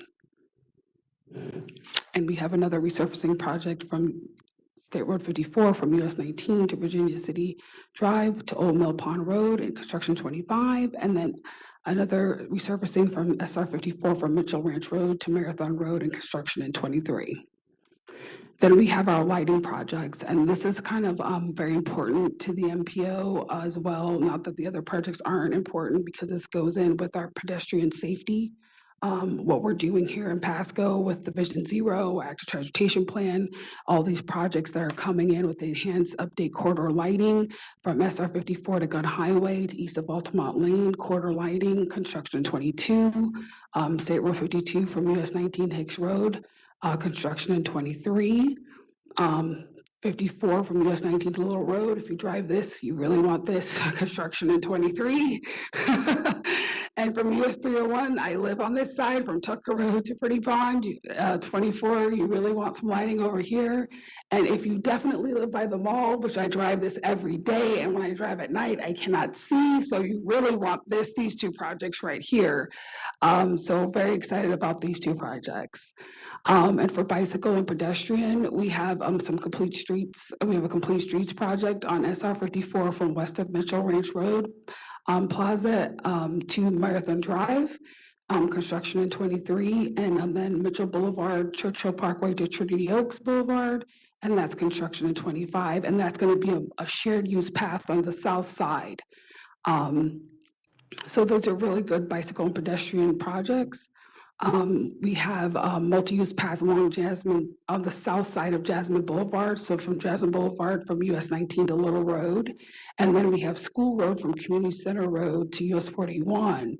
And we have a multi-use path with on the school side with ADA ramps, which is another big topic going on right now, because we do have some ADA accessible issues that go on with sidewalks. And Clint actually sent me an email, I think it was this morning or last night. I think I was emailing just a little too late last night. And unfortunately, there was a picture he sent me of a handicapped gentleman wheeling down, what road was that, Clint? Colony Road on the opposite direction with no sidewalk, and he had no legs, and he was going down the road. So it's imperative that we do these sidewalk projects, because we have citizens that are disabled that are going down roads with no sidewalk. So these projects that are coming in handy with the ADA ramps and things of this nature. So it's important that we do these projects. And then we have our famed Orange Bell segment, segment 1 from east of Little Road to SR 54, construction in 2025. It's funded. And then we have this one I thought was really awesome. The buzzword right now is electric vehicles. I don't know if everybody's seeing this buzzword, but I thought it was really great. It stood out to me from US 19, from Pinellas County Line to Hernando County Line. We have an intersection improvement and connected vehicle technology. So it's coming. This is our first project that's in our TIP, and I thought it was really great, and it kind of stood out to me. And all the connected vehicle technology. I was in a car the other day. It wasn't even a Tesla. It was a regular rental Toyota Corolla. I put it on cruise control, and it was able to stop and go with the traffic as if it was a Tesla. So that was just a Toyota Corolla. And it drove from here to Jacksonville on the highway with no problem. And I was just astounded. It really braked for me. It told me when cars were coming. So this is where we're going with this technology. I think we'll have flying cars by the time I'm 80, but we'll see. So the total for a 5-year total for the entire Pasco County funding program is $304 million, and we actually increased our funding total from last year, which was $300 million. So that is it. If you have any questions, please let me know. Any questions for Pam? All right, well, we need a motion. Sorry. Actually, Melanie has to call. Any questions? Sorry, Marilyn. I know, this is confusing. It's confusing. We'll call for a vote if there's no Hey, questions. Melanie, this is Jensen online. Hi, Jensen. I had a really quick comment. On page number, it's in your packets, it's page number 88. which was the very first slide of Tania's presentation. These numbers that are there, where it says the fiscal year 22 runs from July 1st to June 30th of 22, that's actually the state fiscal year. Your TIP document actually follows the federal fiscal year, so it actually runs from October 1st to September 30th. Just a clarification on that. Okay. Thank you, Jensen. All right. Do we have a do we have motion any for other this? questions? Yeah. Marilyn, Melanie's supposed to be leading the meeting. Oh, sorry. I thought I was supposed to. Old finish habits. this one. How It's fine. silly of me. It's fine, because both of y'all are going, and I'm like, whoa, wait. It's You know, like I just stereo. thought that. Okay. We've confused everybody today, Marilyn. Do we have a motion for this? I make a motion. I'll second. All right, so we have Sandy first and Tom second. Vote, please. Aye. Aye. Aye. Aye. Aye. Thank you. All right, we'll go to J, which is the draft list priority projects. Is that you, Tania? That will be Tina Russo, our active transportation planner. Perfect. Thank you, Tina.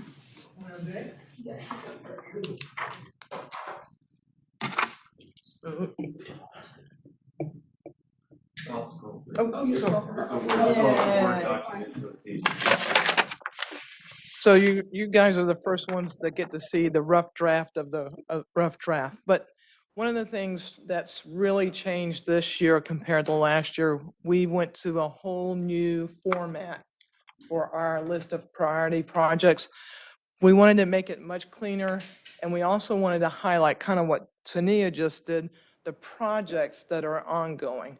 A lot of discussions with the BPAC and with you guys was, you see these projects, but then we don't see what happens to them. So one of the things that we wanted to show was all those projects from beginning to end, so you see what progression they're having. So totally different format, and it's just tables, you guys. We're not going to explain anything to you, but as you can see, these first few pages are all program projects. What stage they're at, when they're funded through. That way we have a working document to kind of make sure things get done all the way through. And again, we have 30 days. This will be for public comment, but these first few pages are all the projects that have been on our list before that we want to show you the progress that has happened from. Example, you can see that one, number 13, was on our list from 2020. We never showed that it was in production, so to speak. So as you go down, we'll sum through. All of these were that table one that we had last year. FDOT has been really supportive of us to combine our projects. So I know with Hillsborough, we did this kind of rough in the beginning, but it really knows where you stand on these projects, especially even our safety projects, our Vision Zero projects, even our bike ped projects. So as we go down, all of these are projects that were on last year, kind of show where they're at. We had several projects that were on our table last year that had a number on them, but they're funded by Penny for Pasco. And I'll give you an example. The overpass at 52 for Suncoast, the overpass for 54 are all funded for Penny for Pasco. The overpass at 54 is currently in design. In fact, we met yesterday to look some design issues with it, but all those are on there. I wanted them for you guys to see they didn't drop off the face of the earth. They're actually funded, even though they were on our list last year. So all those ones up to there. So all those are projects that were on our list, that weren't on our list, that are programmed now. As we get into this next, these are the projects that are not funded yet, okay? So what we're going to do after from here on out, we will start figuring out how to rank these projects based on a criteria that we'll bring to you guys in the next few months on how these projects should be ranked from here on out. Feasibility study, connectivity, So we'll bring that ranking system to you guys, and we'll start ranking these projects according to that ranking system that is approved by you and the MPO board as well. So those projects are up there. We do have those alternative projects, which are our TA projects. Just to give you a hint, we took all our multi-use paths off of our TA projects and put them on our multimodal projects. Those projects are big ticket items. TA projects don't have a lot of funding to them, okay? So those will be our sidewalks. I also have some really good news. We're in the process with Pasco County working on a process for all of our sidewalks from here on out. It will go through a vetting project, through project management, through traffic ops. So we'll have a really good system in place to kind of fall in line with this for our sidewalks. Sidewalks kind of get lost in the shuffle. So we have a really good system, and the county has to be a big part of that. We help fund them. The county is the one that finds them and takes care of them. So we're in that process now with the county, coming up with a process. I'll bring that to you. We've been meeting periodically, and I'll bring that process to you probably, hopefully, in the next couple of months. But that will help with these TA projects. So we'll almost probably go ahead and put applications in for sidewalk projects as we go through that vetting process, which is the way it should be. So as we go down, these are our priority projects, which are for transit, and that was with Kurt's help. Go back up for me, Craig, a little bit. So these are, again, the TA projects. I highlighted these because those were projects that we had on the list last year that we had applications put in this year. That is, Leonard Road was a big one, and then Ranch Road Sidewalk, which is a corridor near 19 that we put in TA applications for this year, this past March. So those are why those are highlighted. There has been an application put in for those projects as well. Go back up a little bit more, Craig, so I can see. Again, these are a lot of sidewalk projects that you guys don't know that are in the process of being done that were on our list previously. So you can see that all those projects right there are projects being in production by FDOT. Going up, and then this will be, so several of our multi-use paths, like I said, we put them in the multimodal list because that's where they belong. If we're talking about, and I'm gonna give you an example, Eland Boulevard, they were two different projects on our lot last year. Those two together are several miles together. They're never going to get funded by TA projects. So we have to put them in our multimodal project list for them to have the opportunity to get funded the way they should be. So those have moved from that TA project list to our multimodal because that's where they should be. So go ahead and go back down, Craig. So this is the list. It will be on our website probably in the next day or two for you guys to take a really good look at and start commenting on that. But you guys, this is the first ones to see that. Much cleaner. We used to have multiple tables with lots of verbiage on them. So we kind of followed the same format that Pinellas and Hillsborough and what DOT wanted us to do as well. Any comments on that? Yes, sir. With the escalating costs of supplies and stuff, like that everyone's seeing, like with just construction stuff, is that going to affect the projects that are already funded per se? Like, will you run out of money a little bit for stuff that's already been allocated? But what if you do go over budget? So good question, because especially like for Penny for Pasco, those projects were kind of voted on several years ago, and that funding was kind of voted on with it. So what we will do is we'll look and I'll give you an example, 54 and Suncoast Overpass.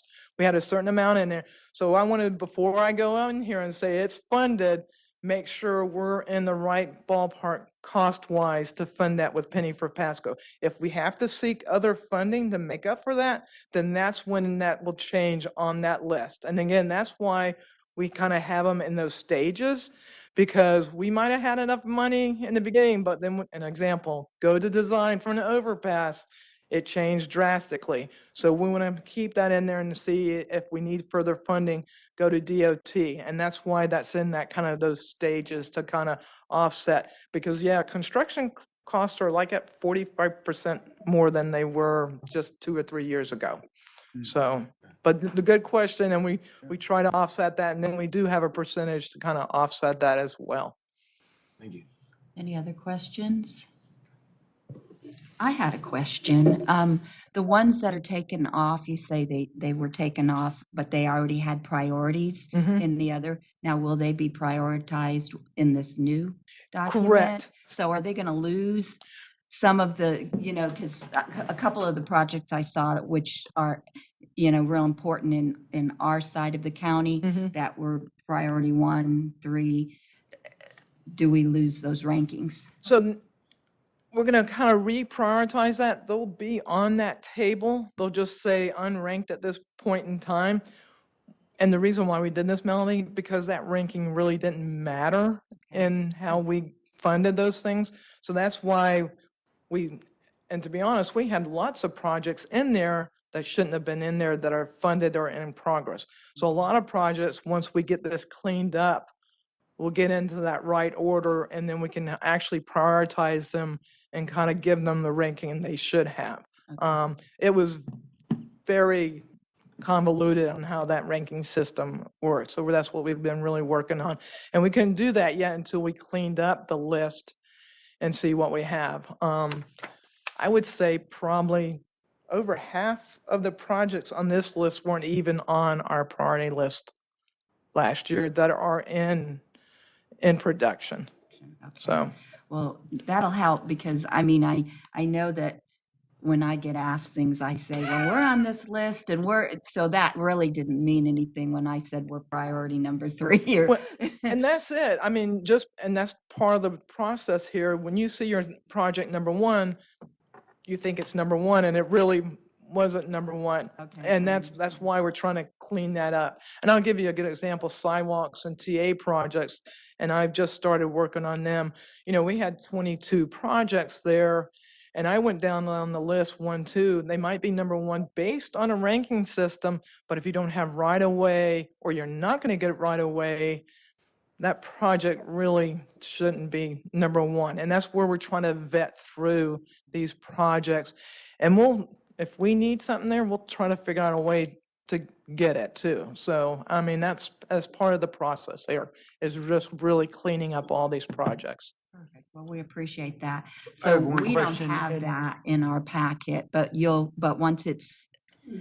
Yep, once it's hot off the just press. hot off the press. So Literally. We'll get that and then we'll start working on. And again, this is 30 days that you guys get to comment on this before it goes to the board in June. And then this next year, it gives us a chance to really bring the process of ranking these projects the way they should be to all our committees. Now, are we allowed to have a copy of that draft or you want to wait until you've got it vetted, figured out? You mean the ranking system? Well, just what we just saw.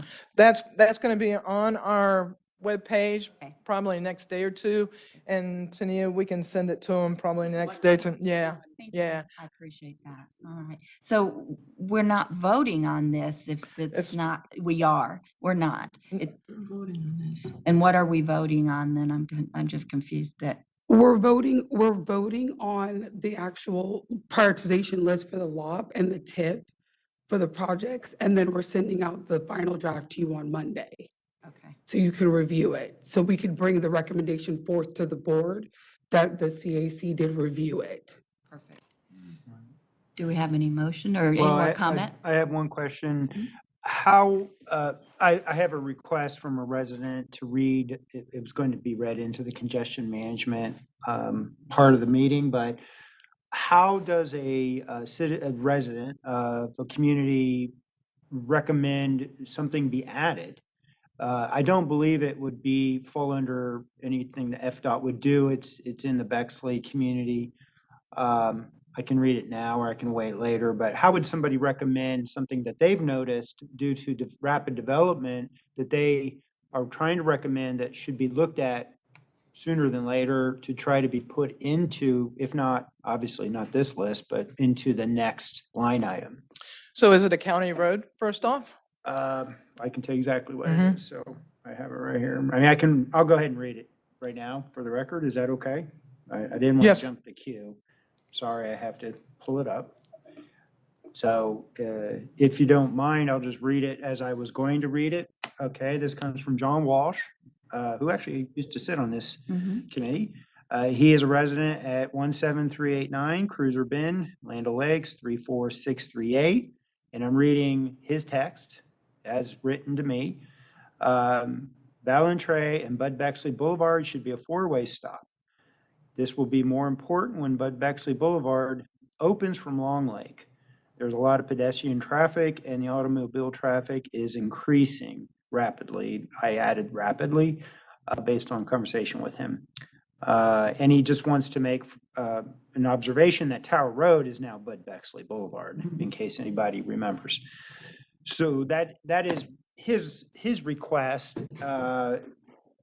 And I did not have an answer on how to bring it to your attention. So I guess now I'm doing it. So the request is for a four-way stop, Yes. correct? So send that to me. That will be a traffic ops Okay. answer. Anything to deal with signals, stop signs on a county road would be a traffic ops. Now, is he talking about I know Tower Road's not open just yet to the north of there or to the east of there, whichever direction the future Tower Road is. That's what he's probably referring to as well, as when that Tower Road opens up as well, correct? Right. Okay. And I guess it's somewhat risky as it is now. I drove it and almost got in an accident myself. It's just, you're not prepared for that much traffic there at this stage of the development. It just kind of came, you know? Right. So that, again, traffic ops, so send that, I'll forward that to Van Capman, and we can kind of go from there. That would be a traffic ops situation when we go talk about stop signs and signalization. The good news is, and we just to kind of give you an idea, we just had that discussion with our sidewalks, that even our sidewalks, any kind of request, we're going to have this vetting process with traffic ops with our CIP folks, because a lot of our funds, county funds cover things. So we're going to go through a vetting process to kind of make sure the project gets to the appropriate location and the appropriate funding. Those traffic ops, contact information on the website? Yes, sir. Okay. And that's what I would do on VinCat, site? and again, I'll just, since you brought it up in this meeting, just send it to me and I'll forward the VinCat so we can kind of make sure it's And kept through. I'll get your contact information, because I'd like to also to have this gentleman contact you directly, because he lives there. Yeah. I don't live there. And that's near a school site, so that concerns us as well, because the elementary school's right there. He's very, very knowledgeable about traffic, trust me. He worked for the Pasco EDC for 20 years. Any other comments? Melanie, Questions? Steve Hickman, I have a question for Tina. Tina, Yes, sir. I would like to know if what we're voting on, as I read the agenda, is the draft proposal for the projects. In the past, we have had a chance we've actually worked it during our meetings. We've actually voted on these projects on how we thought they should be prioritized prior to them going to the MPO. So it was actually a recommendation to the MPO. And of course, the MPO would make their changes as they saw fit. I don't see that process happening this time. I don't see us, I hear what you say, we have it 30 days ahead of time and we can make our comments or whatever, but we're not going to meet as a group and submit our recommended priorities to MPO. Is that correct? Tanina, correct? Basically, it's the draft and the format that we're voting on. Right, we're moving on the draft and the format. If you have feedback you'd like to provide, then we'll incorporate that and we'll put that into the comments. That's how we're doing it this year, because we're cleaning up the list and we're doing it in a substantially different way to make clarity to the list, because we've received feedback from our stakeholders and FDOT and the partners that we're working with that our list isn't as clear. So we're trying to add clarity to the list. And so we just split the list in unfunded and funded. For right now, there's no prioritization to the list this year. So that's why there's no formalized process. So that's why you're not voting on a particular way the list is moving up or down right now because there is no prioritization. It's just funded and unfunded this year. As we go through this next year, we're going to come back to the CAC over the next year and the TAC and the MPO board, and we're going to redo the prioritization process, and then we're going to reformulate it, and then we're going to actually put numbers to the list and get feedback and have everybody vote on that process. Okay, so as a follow-up, make sure I understand, Tina, the June MPO meeting, they will not be prioritizing these projects at that time. No. Okay, thank you. Thank you, Steve. That was, yeah, Help. that was important, and thanks, because that does help clear everything out. So do I have a motion for this priority project? I'll take motion. Clint, second? A second. Sandy? All in favor? Aye. Aye. Aye. Thank you. All right, so we will go to status reports. AF non-motorized short-term counter deployment in Pasco County. That will be Tina again. Thank you, Tina. That's me again, Tina Russo, Pasco MPO Active Transportation Planner. I'm excited because back the beginning of the year, we actually deployed 5 non-motorized counters. They were actually 2 at each of these locations. This was a program that FDOT, the state, offered to us to borrow them for 2 weeks to get some counts. So I'm going to take advantage of anything that we can get because we've never been able to do any kind of count. So I'm actually doing a presentation with the state on how well this went for us tomorrow as well. But we wanted to take advantage of this. I wanted 5 locations. That's the max they would give us. There was a method to that madness, so to speak, for those counts. But we also wanted parks to take part of this as well, because they're going to be part of it if we do get long-term counters on taking care of them. We want to make sure location-wise, maintenance, well, I call it data dumping, where you go out and get the data, would be a little bit easier than harder. So these were the 5 locations. I think you saw them a few months ago, but we picked strategically these locations for where we wanted the counts. An example, I got one south of 54, one of north of 54, because of a future overpass, hopefully at Starkey Gap and at that location. But these locations had a method to them for the numbers as much as anything else. Also, you see when there's one just north of 52 at Suncoast, I really wanted to get a count because we are planning to build an overpass there. I wanted to see the numbers of people that actually crossed 52 on Suncoast. It was a lot more than I thought. So next slide, Craig. So we were able to download the data. So it's on the agenda.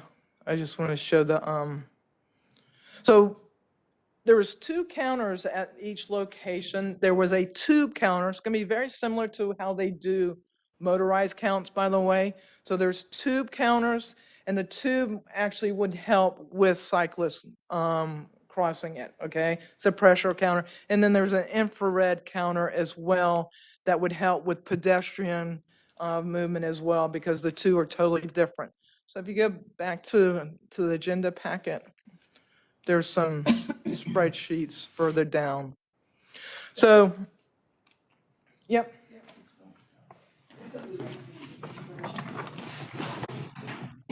So 5 locations, 2 counters. I just wanted to show you some of those numbers. You talked about counters earlier, about construction and having notes. One of the things that we did with these counters, since they were out for those 2 weeks, you definitely want to have notes about anything that happens, specifically weather when it comes to counters, that might affect any differentiation in the counts itself. So those notes were put on those sheets as well as Craig pulls them up. So the good news is too, and I used counters in the past when I was with Hillsborough County, is you also get those counts after hours. You always for security reasons, some people ask, well, these people on the trail all night. Well, a counter helps you tell that if there are people on the trail all night or not. So there's an advantage of these counters being out as well, because they count 24 hours a day, night or day.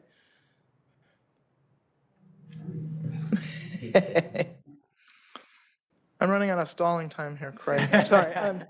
Page 111, I think it's page 111 Are on there our people on packet. the trails actively 24 hours a day? I would think with the heat. they No, might not, be. yeah, and there's not, and even example, we had one right there at Trinity on the north side of Trinity Boulevard on Starkey Gap. So kind of a busy area. You would think maybe even just once in a while you might have someone cutting through for commuting purposes. But there wasn't any after-hour use on that trail based on those counters. We went out, we put them out in February. There's 2 weeks. We actually did a check in between, like a week apart, to take some counts. So we did them a couple of different times because you want to make sure these things are working right when you do these counts. Another thing is, this was raw data that I'm going to show you. Eventually you have a formula on these counters, and that's the same for motorized counts too, because it's raw data, so that thing's clicking every time someone comes through. Bikes are different than walkers, even skaters and all those things. Even golf carts tend to throw these off a little bit. Yay, there we are. But this is the counters, and those highlighted colors are kind of the peak times, so to speak. And then the very bottom, you can't see it even with a magnifying glass. You want to put, there you go. So down at the bottom in the left-hand corner, great, there you go. You can also put, there's daily average, and as you can see, 7 a.m., kind of busy.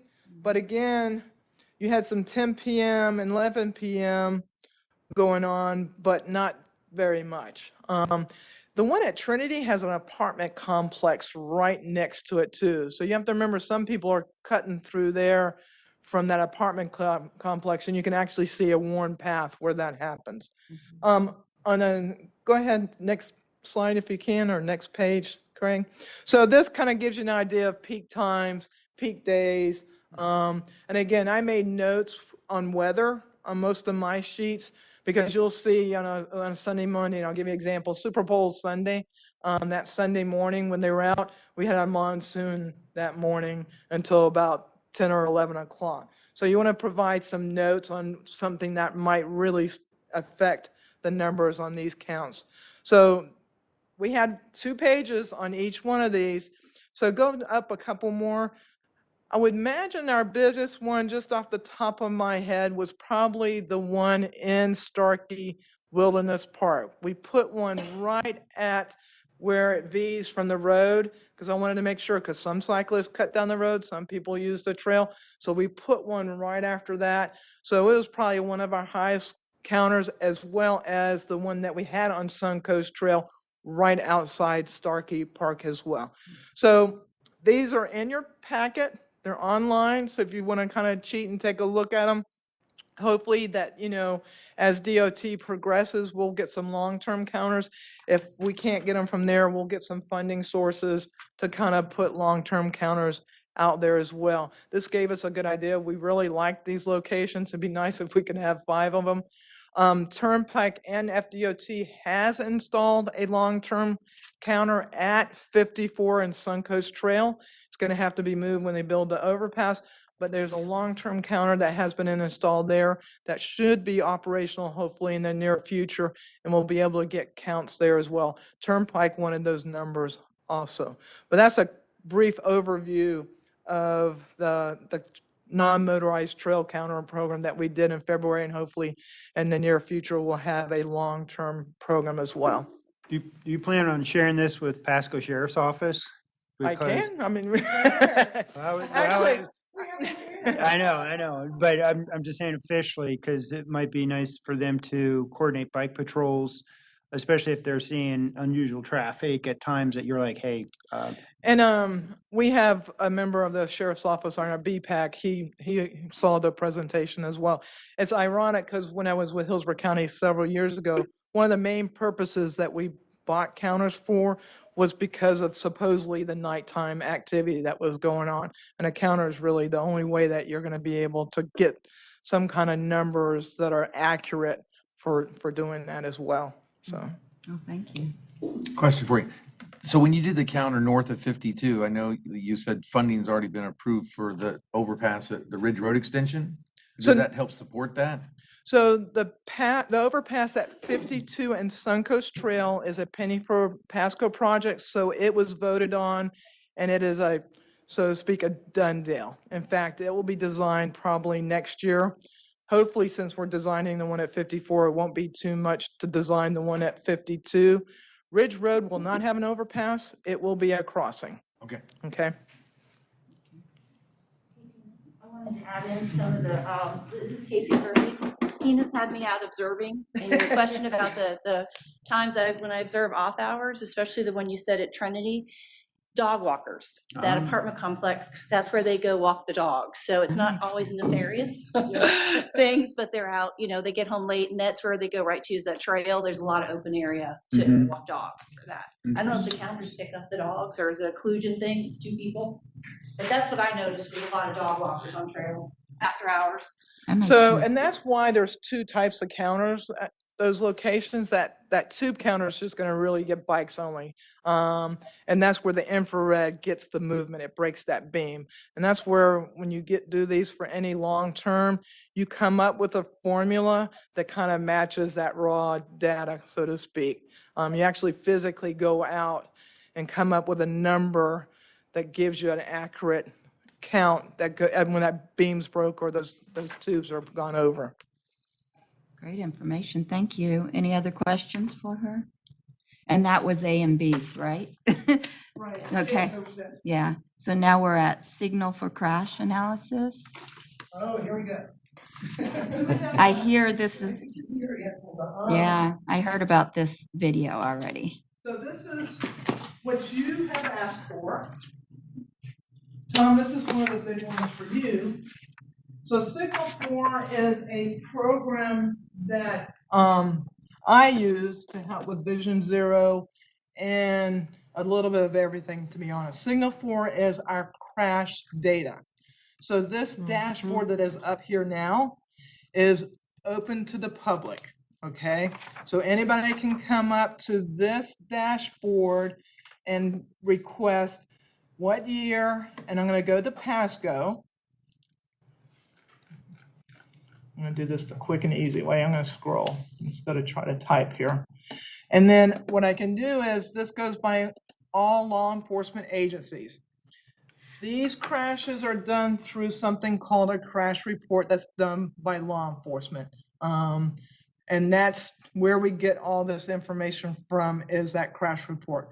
I'm able to log in to this Signal 4IM based on special privileges because we use it for Vision Zero and look at those crash reports, which that information is pretty sensitive because it does have people's names and birthdays on it. So, but I wanted to show you this because it's come up about several different types of crashes that you've talked about. So if you can see here, I put in Pasco County. This is this year. I'm just going to refresh this, and it's going to give us 312 injuries over 3,700 crashes, 38 fatalities, okay? If you look at the emphasis area, it kind of breaks it down so I can see that fatalities mainly happen at our intersections, okay? You can go down. Lane departures has been a big one that I've been working with FDOT on doing some safety projects with some curved decals, speed signs, some different things that DOT is helping us put out to help with lane departures. Tom, I think your big one was rear ending, wasn't it, that you brought up a couple of times? So lane departure is a big one. Right. Aging road users has always been a high one. But you can kind of go all the way down and look at these, and you kind of, again, see fatalities.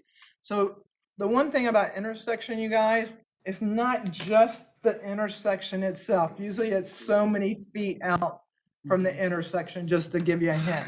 So you can kind of see our hot spots. We can kind of recognize 19 there, okay? You can also kind of recognize 19 and 52 as a hot spot, okay? So, and we can kind of drill in a little bit here. Again, you guys can do this. This is part of the dashboard, so anybody can come in here and do this just like I'm doing here. I'm always amazed at this fatalities day of the week. When it comes to bike ped, I'm just going to show you this. So I can go in here and do pedestrian and cyclist, refresh it, and it will give me all the bike ped. And again, all of our fatalities for bike ped happen on Monday, Tuesday, Wednesday, and Thursday. It just surprises me it's not on the weekend, you guys. So, but this is information. Look at the age groups, fatalities, really spread out. But again, you can go in here and kind of do this as well. What I am going to show you, and I'm going to log in, and I'm just going to be careful. On Aaron. Can you zoom me down a little bit? Anything on Aaron. Thank you, sir. You might have to log in.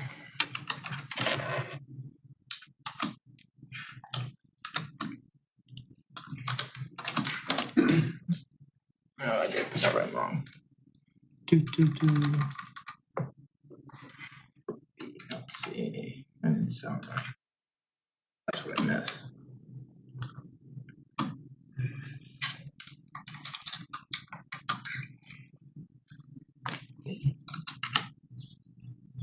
So it gives you this really awkward.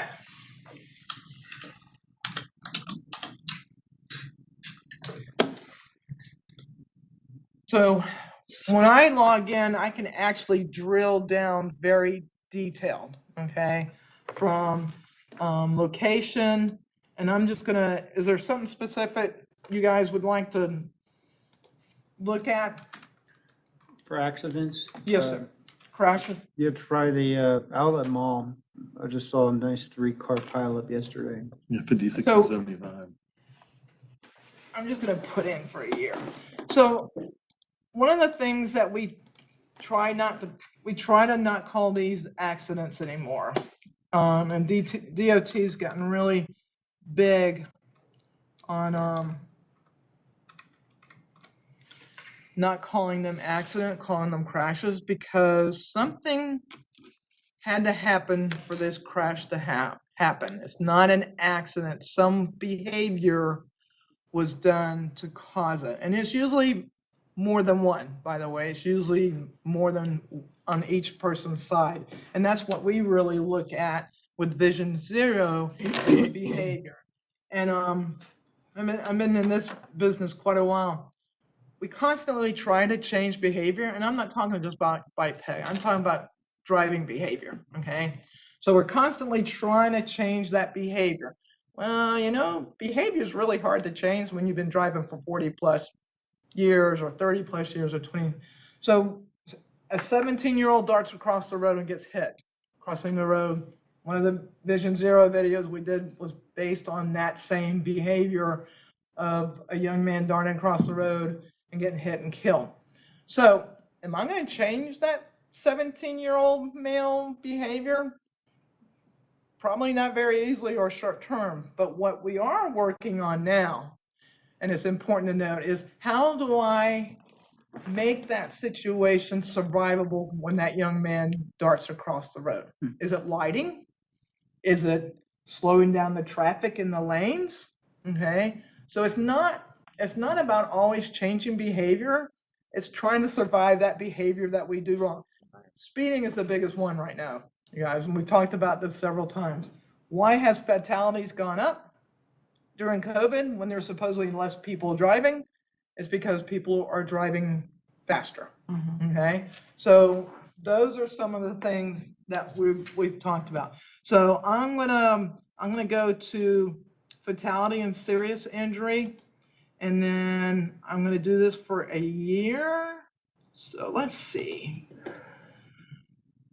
I'm gonna just pull up speeding. Now, I'm gonna just remind you, this is all based on a crash report done by law enforcement. So for it to show up in that drill down criteria, it had to be marked somewhere in that crash report. So as you can see, probably wasn't, shown up in the crash report. So you have to look at it a little bit different. So what happened here is there was one kind of interesting speed on a rural road, which is not uncommon. So we had a pedestrian speed related up here, and that's where I can actually pull up that crash report. And I'm going to do this very quickly because there is information on this crash report, but it's important to Zoom out. So they- yeah, out or in. out, so they can read. So what's important is with this, I get what happens. There's detailed information here, but it also gives me that very nice diagram that kind of gives me an idea of what really happened. What did the driver do? What did the pedestrian do? Or what they both did or didn't do? And that's what we really look at when I drill down and look at these reports. Was it a Tina, fatality? I have a question about this report. Yes, ma'am? Does that crash report Thank you. also show the person's name and address, et cetera? And that's why, Well, that's why I are went you- through it really quickly. Are only officials allowed to go into Correct, that? it is. That is Because correct. otherwise, that would be a real problem. Right. Only law enforcement has a separate login.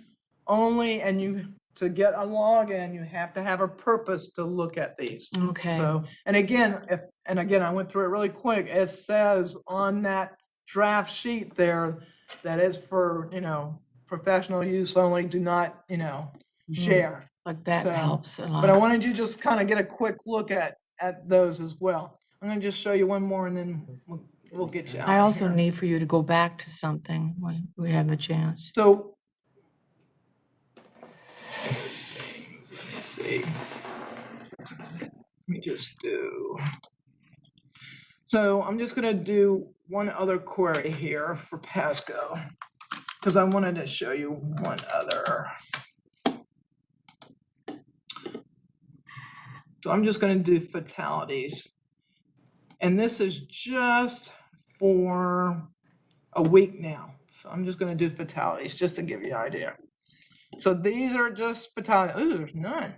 We've done something right Yay. this past week. Yay. We need that for a COVID Very report. well, thank you, guys. There you go. That's vision zero right there. Yes. Yeah. It's all you. It just means I wasn't driving you faster. Oh. Just do. 1 month. I'm gonna just do it here. Ouch. Okay. Oh. So what happens is I have a couple of options here. It kind of shows a heat map. So again, this is for basically a little over a year for fatalities only. So it gives me kind of a heat map here that I can go by, but it also kind of lets me really look at where these fatalities are, and those are those red ones there. Man, there's not that many on 41. So again, that's where you start noticing different things. Again, look at 19. And then Central Mhm. Pasco. So we can kind of see how they're clumped though. And if I go to bike ped, you can really start to see how they clump. But again, 75. Suncoast doesn't have many at all, if any, but you can kind of see where those locations are. Could you go back to the first graph, the bar chart?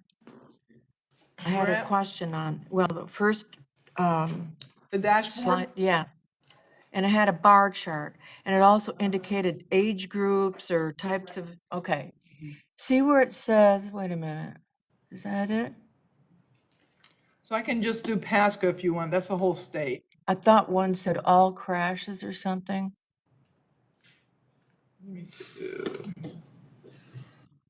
So this is just Pasco here. Okay. All right, okay, I thought I saw one that said all crashes. So one of the things in that bottom left-hand corner, you can kind of see the annual, we did the performance measures just a couple of months ago, but you can kind of see, again, our injuries, our fatalities hasn't changed a whole lot. But again, one is one too many. As we can go through here and kind of see. And again, I can drill these down. You know, we talked about biped. I can actually drill down. So 23 serious, 7 fatalities, and usually our pedestrians are quite a few more than our bicyclists, unfortunately. So. Great information. Yeah. Yeah, I can spend unfortunately way too much Yeah. time.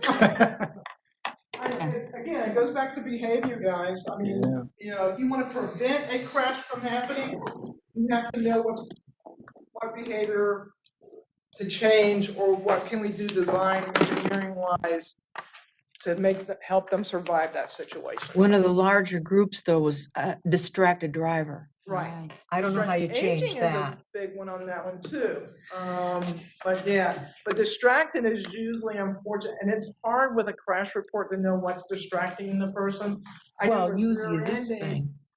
rear-ending crashes a lot of times where people driving too fast, and then it's usually at an intersection and they run into the back of someone. So lane departure a lot of time is distracted and speed. So again, a combination of both.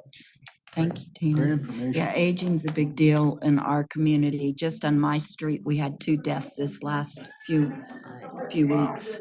So, thank you. I don't know if there's a slide on that, but Bike Month, okay. So March, I came to you and talked about the Love to Ride thing, and Tom put me in as a promoter, and I got extra points. So I'm happy to report with Tina's urging and insistence, I got new top female rider for Florida. So I think it's 300 miles I rode, or 260 miles in March, and I'm up to 300 and something now. So now May is National Non-Motorized Bike Month, and you continue on with the same website, and you just want to keep logging throughout the year. It's really fun to track. But I think the prizes and tracking each other now for May goes on again. For that. Once again, as I said, the tutorials are fantastic. Tina sent me a survey. I'd like to send that out to all the CAC if that's okay for Bike Walk, where we did the 15 questions. Yeah, there was a quiz on bicycle riding. I missed a few of them, I'm embarrassed to say. But it really covers all of the different tips and bike riding rules that are current today. So we'll send that out to you. But it is Bike Month for May, so keep blogging. And watch yourself. It's a lot of fun. A little bit competitive at my house, needless to say. So we're enjoying that. And it's just really interesting to see where people ride and the mileage that they ride, and get you out on that bike a little bit. So a plug for this is in your community Facebook pages, and I put it in our Seven Oaks Facebook. I had a couple of responses. Wonderful. And my wife did get a prize. Oh, she did? Yeah, Oh. she got a lights that you put onto your bike. I was like, "Where's my prize?" I was like, I registered everybody. I didn't get anything. I know. You gave me points and all. And it's funny, that's where Tina said you start watching it too much. I was so proud that I made this new bike rider. And then suddenly I slipped and I was like, this is not right. You know, I don't like that, right? So you quit looking a little bit. But it really does encourage you to get on your bike. And I used it the other night. I would not have driven. I would have driven. And I thought, oh, why am I doing that? And I rode my bike to my friend's house and rode it back and so forth. And I think the questions that I missed was about the lights. It's a front light, back light, and a reflector is required. Some of those things that I need to add to my bike on that. So, but yeah, go on and keep logging. It's fun for the whole year to watch. So, all right, thank you. That's great. Thank you. You gotta. And it's not about how Share many the bike. miles you do, it's about just getting on your bike. So don't think you have to go out for this long line. The prizes are kind of random based on you. ride is the one who's 50 miles. Is it, does the bike at the gym count? Probably not. No. Don't know. There's less accidents there, though. That's a long way for me. Well, thank you. And, we would love some way to ride in our community. Our streets don't have sidewalks, and I can't go outside of my subdivision without putting my bike on, because I don't have a truck, on a trailer to go somewhere to ride. Because I'm off of Island Boulevard, which we had 2 fatalities there just recently, actually 3 fatalities in the last few weeks. And I had almost braved to go across the street and over to the new tennis center because I'm enjoying that. We can't.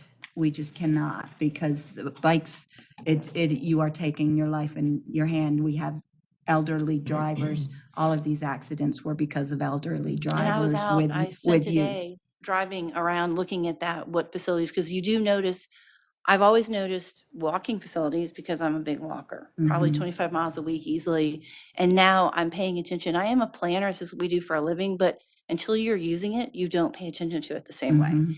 And that's what we hope Vision Zero will find.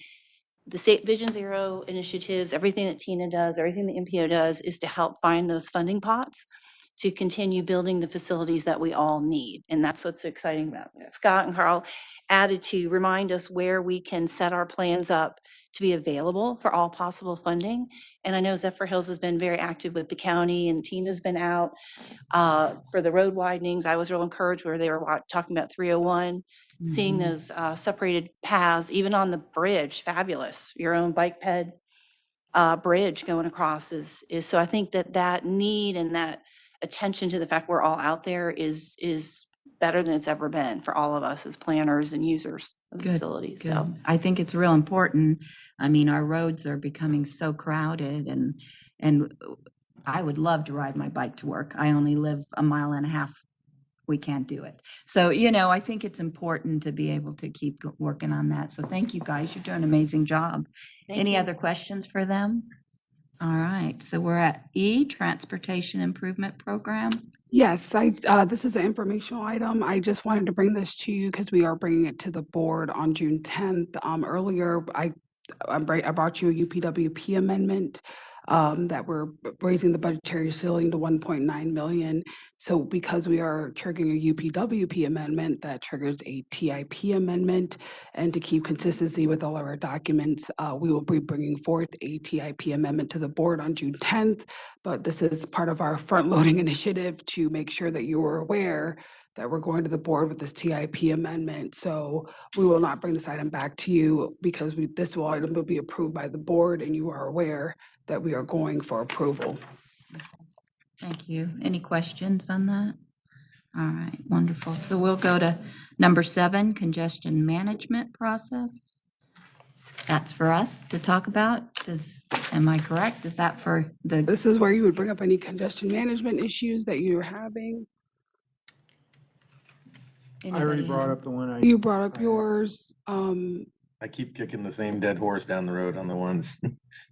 Or you could wait till a round table for yours, plan.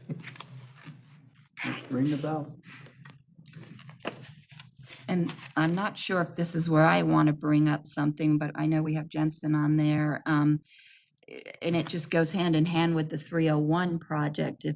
We're working hard in our area to push our industrial corridor and be able to go from east to west from 56 all the way. We're going to be trying to get people all the way to the new 98 road that will take them to I-4 through that area. And so we're always wanting to make sure that Chancey Road is being looked at as, I'm not sure, that's a county road, right? Right, Tom, I'm correct, right? Which road? Chancey I couldn't hear Road. you. Chancey Road. I believe that's a county road. Yeah. the bypass around, and, you know, that one, I always want to see where, you know, is there ever going to be a way to make that a corridor where we can get trucks around our city? So but I probably bring in that at the wrong time. So are you looking for a truck route per se, Melanie? So we know that 56 is going to be extended to 39. They're looking at that. But we also know that, you know, they're going to be we really want this industrial corridor to thrive. So I know that in the technical advisory committee, they've talked about, you know, how to do that. Tom, help me if I'm No, you're doing fine.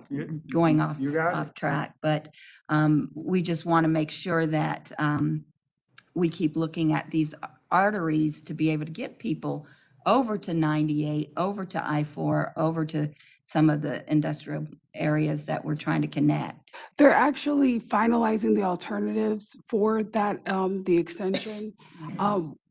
And I think, I'm not sure when, I'll get with Jensen and have them present the alternatives to the CAC.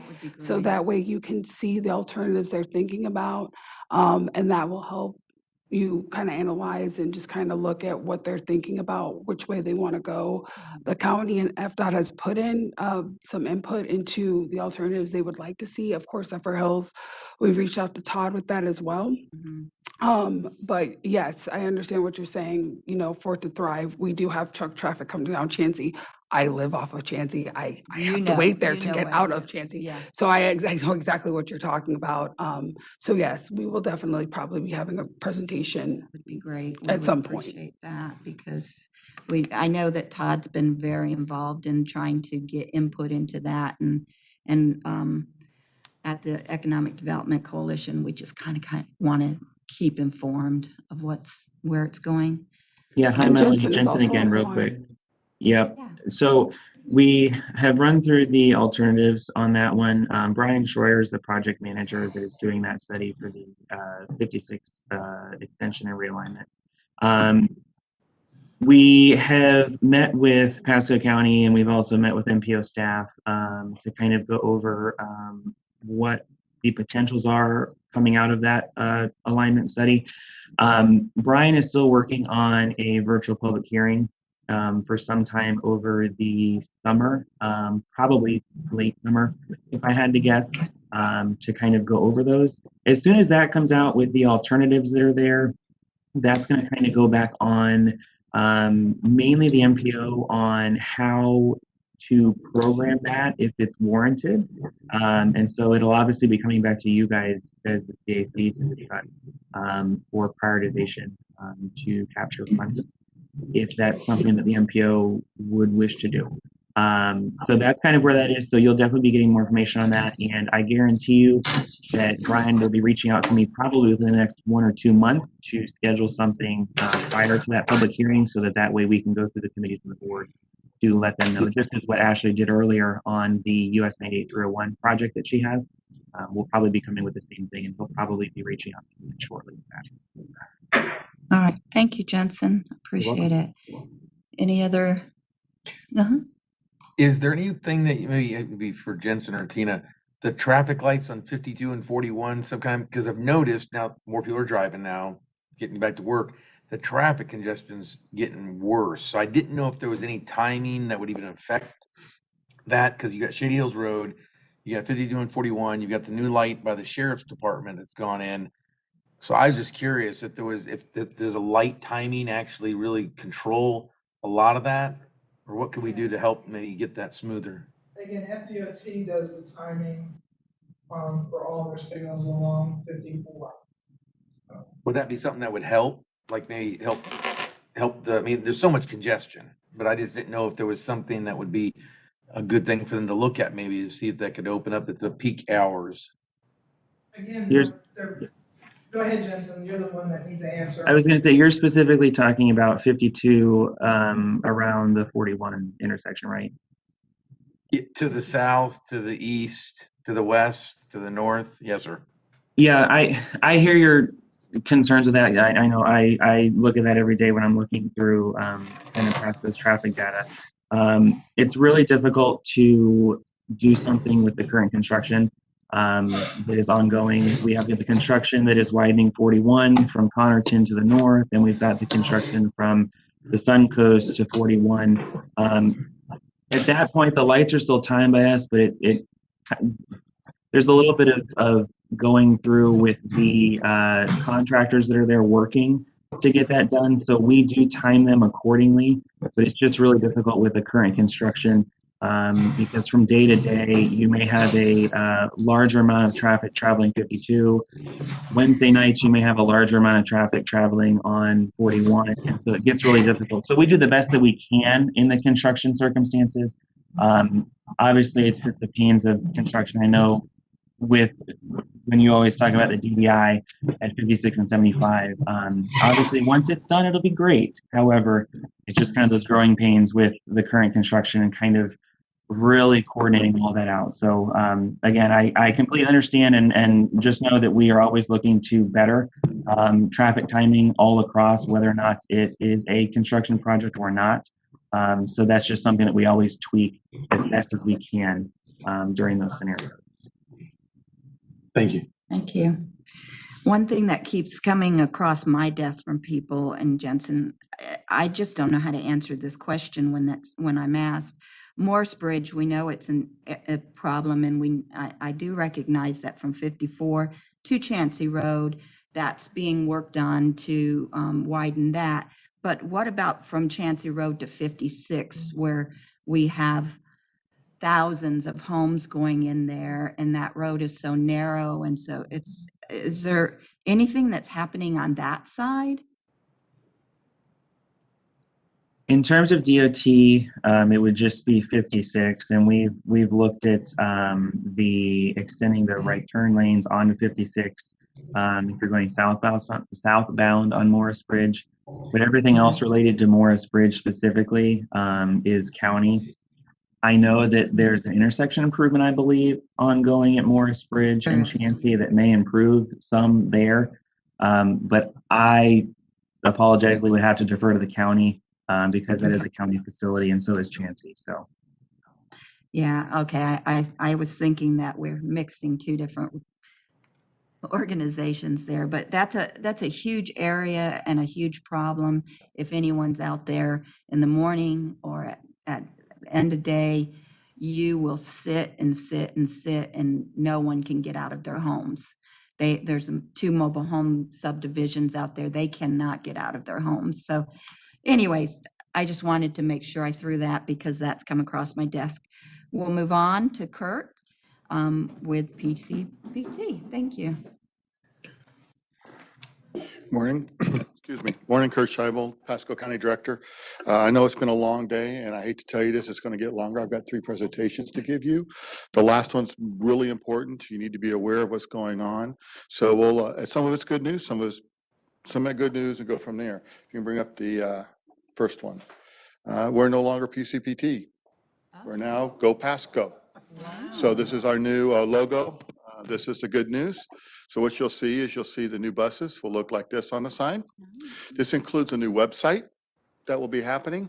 What will happen is we're hosting the website off-site of the Pasco. There'll be a link on there just like you would do for like the libraries. And you'll go to our new website and it'll have all kinds of good stuff on there. Here's what the big buses will look like. Wonderful. Front and back.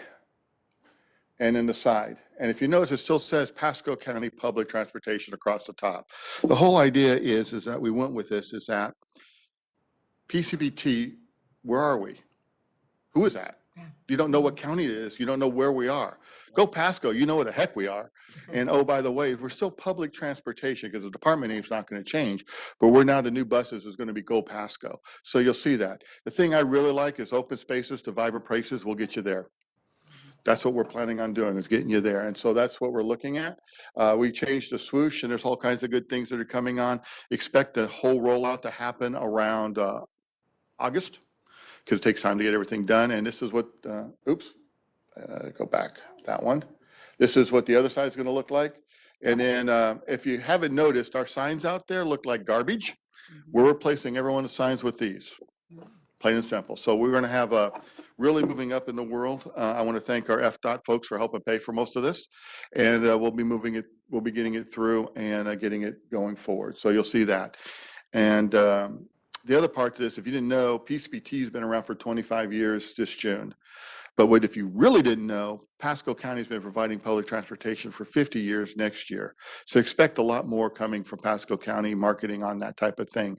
This also includes includes new social media on Twitter and so forth, a lot of new things coming out. So a couple videos will be coming out, a lot of other things that are going to be happening with Pasco. So we're finally putting some things into place that have been going for a while. I haven't talked to you in a long. I just go, okay, ridership is ridership. Well, now I'm going to start talking to you about some of the ridership. So if you notice, this is our fixed route ridership, and it's like a squiggly line all over the place. But what you look at, though, is the dotted line is a 6-month average. And when you look at the 6-month average, if you notice it's going down, at the very end in February, March, there's a little tick up. And if you actually do some, if you take out the COVID months for Pasco County and to do some fancy stuff, and all I did was use it in Excel, and it says forecast. And I'll take all the numbers and forecast out. If we didn't have COVID, we'd be probably over 1 million riders plus right now. And Pasco County public transportation is rising, and we're one of the few places in the nation that is for fixed route, which is surprising. Well, it's surprising and not surprising considering how much growth is happening in Pasco County. But there is, this is what our ridership and fixed route. There it is month to month. That's a very, very busy slide, but it could show you though what each month is going on, and you can kind of compare year to year, because you can't really compare month to month, because as you know, the guy from the sheriff's could tell you, traffic patterns are different month to month. What happens in March is not the same as what's going on in April. And when you look at your accidents, you'll see if you do a month to month, there's different traffic patterns, especially when you get the snowbirds down here. That really is affects ridership and things like that, and it affects traffic patterns. And then if you look at this, this is actually ridership by route. And if you notice, Route 19 actually still is doing about 1/3 of all our riders. Route 19 is going there. But the thing to notice, though, is 54, it's slowly going up. The gray was part of the COVID, and as you can see, it's really down low. The last month, all the way goes to October, November, December, January, February. We got some in there. But if you notice, though, some of the routes are growing and some of them are not. And I'll show you a slide that's going to be really impactful for you here in just a little bit. But we also have to do the paratransit. Paratransit is very much dependent on the snowbirds that's going on here. But if you notice, it's gone down. It's kind of staying flat right now. A lot of the elderly have found different ways of going it. They're very concerned about COVID. We've done a lot of things to help alleviate that, but we're still going, we're still doing fine right now. There's the actual COVID effects. Higher up on the graph is better. Lower means that we've had less of a difference. But if you notice, both of the current months for February and March compared to last year to this year, we're actually increasing. And if you look, even the March numbers, that's when COVID really started picking off last year. We're still moving up. So we're still feeling the effects of it, but I think we're on the, we've turned the corner, started to move up as a transit system. So it's very encouraging for us. Now for some of the fun slides. This is the cost per rider per route. We've been really working on how our, oops, I think I hit up button. We're really working on it, but if you're looking at this, the blue lines are good. The higher they are, the better they are. The gray line is the lower they are, I'm sorry, the other way around. I'm sorry, the gray lines, if they're up high, that's good. If it's down low, that's bad. That means it's costing us. Whereas the blue lines, the lower they are is better, the higher they are is bad. And the problem is if you look at Route 41, Route 41 cost us a lot of money, but not getting us a lot of bang for the buck. And that's what this is telling you. How much bang for the buck are we getting? That when we spend $1, how's this going? You know, it's 19, the Madison Avenue route, Rowan, Bayonet Point, Grand Avenue. They're all not doing too well. The last two is 41 and 30 up in Dade City. Unfortunately, 41 is becoming untenable. We're not going to be able to continue to provide that service. It's just too expensive for the amount of ridership we got. It is extremely, extremely low. And that is a factor. I'll be going forward with that recommendation to the board, and that we basically officially stop it right as soon as we are comfortable with doing so. But the numbers is there, and this is key. We're also looking at Dade City, and as 54 right now, just so you understand, the reason the costs are so high is because of the distances involved. We're traveling cross county. That drives up the gas a lot. So that's one of the things we're working on. But the thing I'm noticing 54 though is I think we're still getting the bigger bang for the buck, because there's still a gap between the gray and the blue. That's the key thing. And if you look the fare box recovery, that's how much, when a person pays in, how much is that paying towards the cost of the route? We are extremely low on that. Normally you went up about 20. The most is 50%, and that's the Las Vegas Strip. If that's a couple years old, that data is. But you want to try and get to 25%. We give away a lot of free rides, unfortunately, and that drives that number down. Hey, Kurt, can I ask a quick question? Because I know we're really running Yeah. late. On the US 54, are you able to, what's it called, bifurcate that from maybe 589 west, 589 east? Can you do that and maybe have two columns? Because I think it would be fair to look at the west side differently than you would look possibly at the east side of 54. Yes, we are. I'm not going to make any changes to any of our routes right now, other than making a recommendation for 41, because Well, no, just the reporting to see how the impact is. We have looked at that. It's difficult to break it off because our system does not do geolocation, and we're basing it off of there, and that's the problem. We have I have an RFP in the process right now to be able to provide exactly what you're asking, to the point where I could put a map up there and show like a heat map of where everyone's getting on and off, which will drive things moving down the road. We're waiting until the route efficiency and contraction study is put out and going through, and you'll hear about that more probably at the next one, because I'm hoping it's going to be out for bid and being ready to awarded on where we need to have transit. Breaking it all down, where do we need to have transit? Where do each one of you think transit needs to be? And where does it need to go and what it needs to do? That study is coming. I just got to get through the procurement process. But we are looking at that, and we do think that is an issue, east versus west, because right now they have this one big old route going from east and west. Well, we should have one for the commuter, one for the east side, one for the west side, where they kind of break off. So we are looking at that. Okay. And then Kurt, I'm sorry. I have a couple of quick questions. Sure. Okay. How about that Shady Hills area? Is that active at all? Yeah. Okay, it is. It's running. The only problem is there's not enough data to be able to put it on this slide, because it's like only 3 months worth of data. Okay. And it would really, it's unfair to Shady Hills, if you understand. It's unfair to the route to put that on there. And I just wanted to know for sure. Also, does the county require persons to wear masks? Yes, no. The federal government requires the people to wear masks. The federal government does. Yes, ma'am. Well, that's TSA good. security directives require that all passengers must wear masks. Okay, and they abide, Say again? or they abide by that, or they can't get on. Right, they have to wear a mask to get on. Okay, thank you. I think I've got, let me go back. Do I have 20 on there? I think I have Shady Hills. You can see Shady Hills. It says 000 and then 822 on the map. We do have the numbers. It just would be unfair to be able to put that on there. And then moving back to, and then the paratransit cost per rider. This is more of a cost per rider per mile. It varies because one engine blown, hence May, drives the cost up.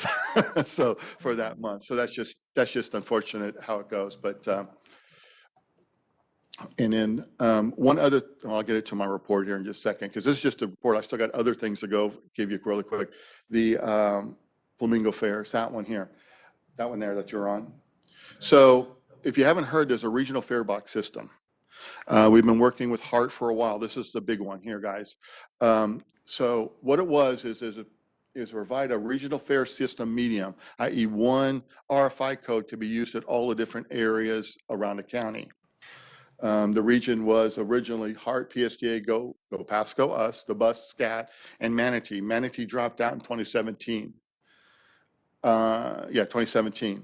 The whole idea was to provide a way for customers to pay online to minimize the need for cash, faster onboarding, savings that was supposed to be at the system level, And in it was awarded a contract, and their system is called Flamingo Fares, but it's supposed to be the regional fare box system. For the whole idea was to get a reloadable fare card. This is what they were looking at for the customers themselves. A reloadable fare card that they can go online, do it, or on their phone, and be able to beep it and then go on. There was things like you don't need to carry cash, et cetera, but there's a fare capping thing on there. So let's say I rode the bus 3 times, well, only charge me for 2 and 50 cents because that would pay for a day pass. Now you had a day pass and the customer didn't have to do anything. Then if they did it for so many times in a month, they get a monthly pass. And then that's how it's supposed to work. And then easy access from the website. However, the project started in 2013. And then the second MOU was in 2017. The reason I'm bringing this for you is the 2017 ends. At 2017, that's when Manatee dropped out. We continued with the project. I literally had been here less than a year. I think I was here for about 5 months when I had to push this through. And it went from a regionally managed program to a HART managed program. At that point, HART took over the contract. So the costs were to be split between everybody. Pasco yearly costs are now $44,000. You can see the number. I'm not going to read it. And are we missing a slide? No, we're not. It's the next slide. We don't know our year-out cost. The problem is this thing's become very, very expensive for Pasco County and and for us. We're going to be bearing a lot of cost. When you come down to it, we have to need $51,000 a year minimum, plus another $69,000 just to bring it into compliance. And that's not counting what they call the tap costs. When a customer comes on and they tap the card to pay for their ride, part of that goes to in it, we get the rest left over. How much that is going to be dependent on how many people use it. So in the last 6 months, we've been doing test prod. We've had 120 people use it. To break even, I need a minimum of 51,734 people to use it that many times. I mean, not people, but be used that many times in a year. Not counting the tap costs on top of that, because I don't know what they are. So you understand my concern. And there's more. This started in 2013, it still doesn't work. Plain and simple. HART literally just got it working like 2 months ago at the most. I've been through, we're now on our 6th project manager. And the thing is every time it happens, the priorities shift. And you've heard of all the troubles that HART's had to get a general, CEO up there. That has percolated down to this. And this is the thing that's most concerning. Outward, if they came in and gave you a presentation, they're going to talk about the regionality of the program. But when I talk to them, it's about HART. And it's all about HART. How HART needs us to do this. And so when I give them a concern, they say, we'll get back to you. They'll resolve it for HART's and then come back to us. And I have a real concern about that because I have to serve our customers and our citizens here. And they're not meeting our requests. We still have issues with the things. As an example, it's not even operation. It should still be under warranty. And this is a kind of a minor, but just to kind of give you an idea. We have a keyboard issue. We don't know what it is. We said, hey, come and fix it. A keyboard still doesn't work. Oh, by the way, this is like a year and a half ago. And they said, well, just buy a new keyboard. Wait a second, we're still under warranty. Well, you're not under warranty anymore. We were you understand, we were under when we did the request. Now they're saying, no, you're not. You have to do it yourself. Well, that's not regionality. That's not trying to help getting us moving forward. And we have to purchase everything through HART.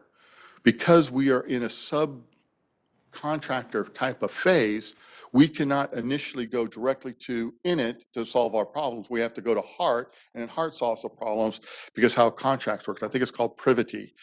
I don't know what the official term is. I think that's what it is. And to me, there's an issue there because I give a PO to HART on the good faith that they're going to order it and get it back to us. Well, HART also uses there's fees associated with that that's added to that $53,000 cost in there. I have some very serious concerns, and the reason why is because they're asking us to sign up and get rid of the MEOs and now sign up for the program, and I'm not going, it's not working. When we tried to approach this, the last person just quit. She left last week. Her last meeting was there, and so we now have to address it to a new person. To me, I'm not willing to submit another 70,000, whatever the dollars amounts that we're going to have to submit for a program that still is not working, and oh, every time we try and get it to work, there is an issue.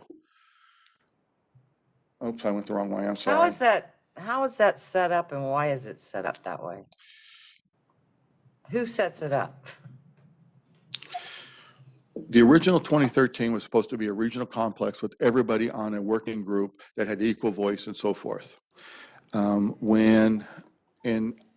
This is third hand. So I'm going to say it's third hand. When I got here in 2016, they had already started pushing forward that Hart's taking it over for their fare box and they're going to run the whole program. The guys is that we are, huh? They. Hart. Because it's Okay. supposed to be an FDOT. The initial thing was FDOT was going to help them out and fund it and it become a regional system with FDOT helping guide the process and having a place on the So board and so Hart's forth. under FDOT and No, Hart is their own entity. okay. They have their own board. They report to their own board. They're not like us where I report to the commissioners. They have their own board. It has commissioners on it and so forth. So it's a But little that's bit, set up statutorily. they are their own advised. entity. They're their own taxing. So I'm not even under FDOT. We work with FDOT because I don't report to FDOT. I get funding for them. I have to follow state guidelines and things like that.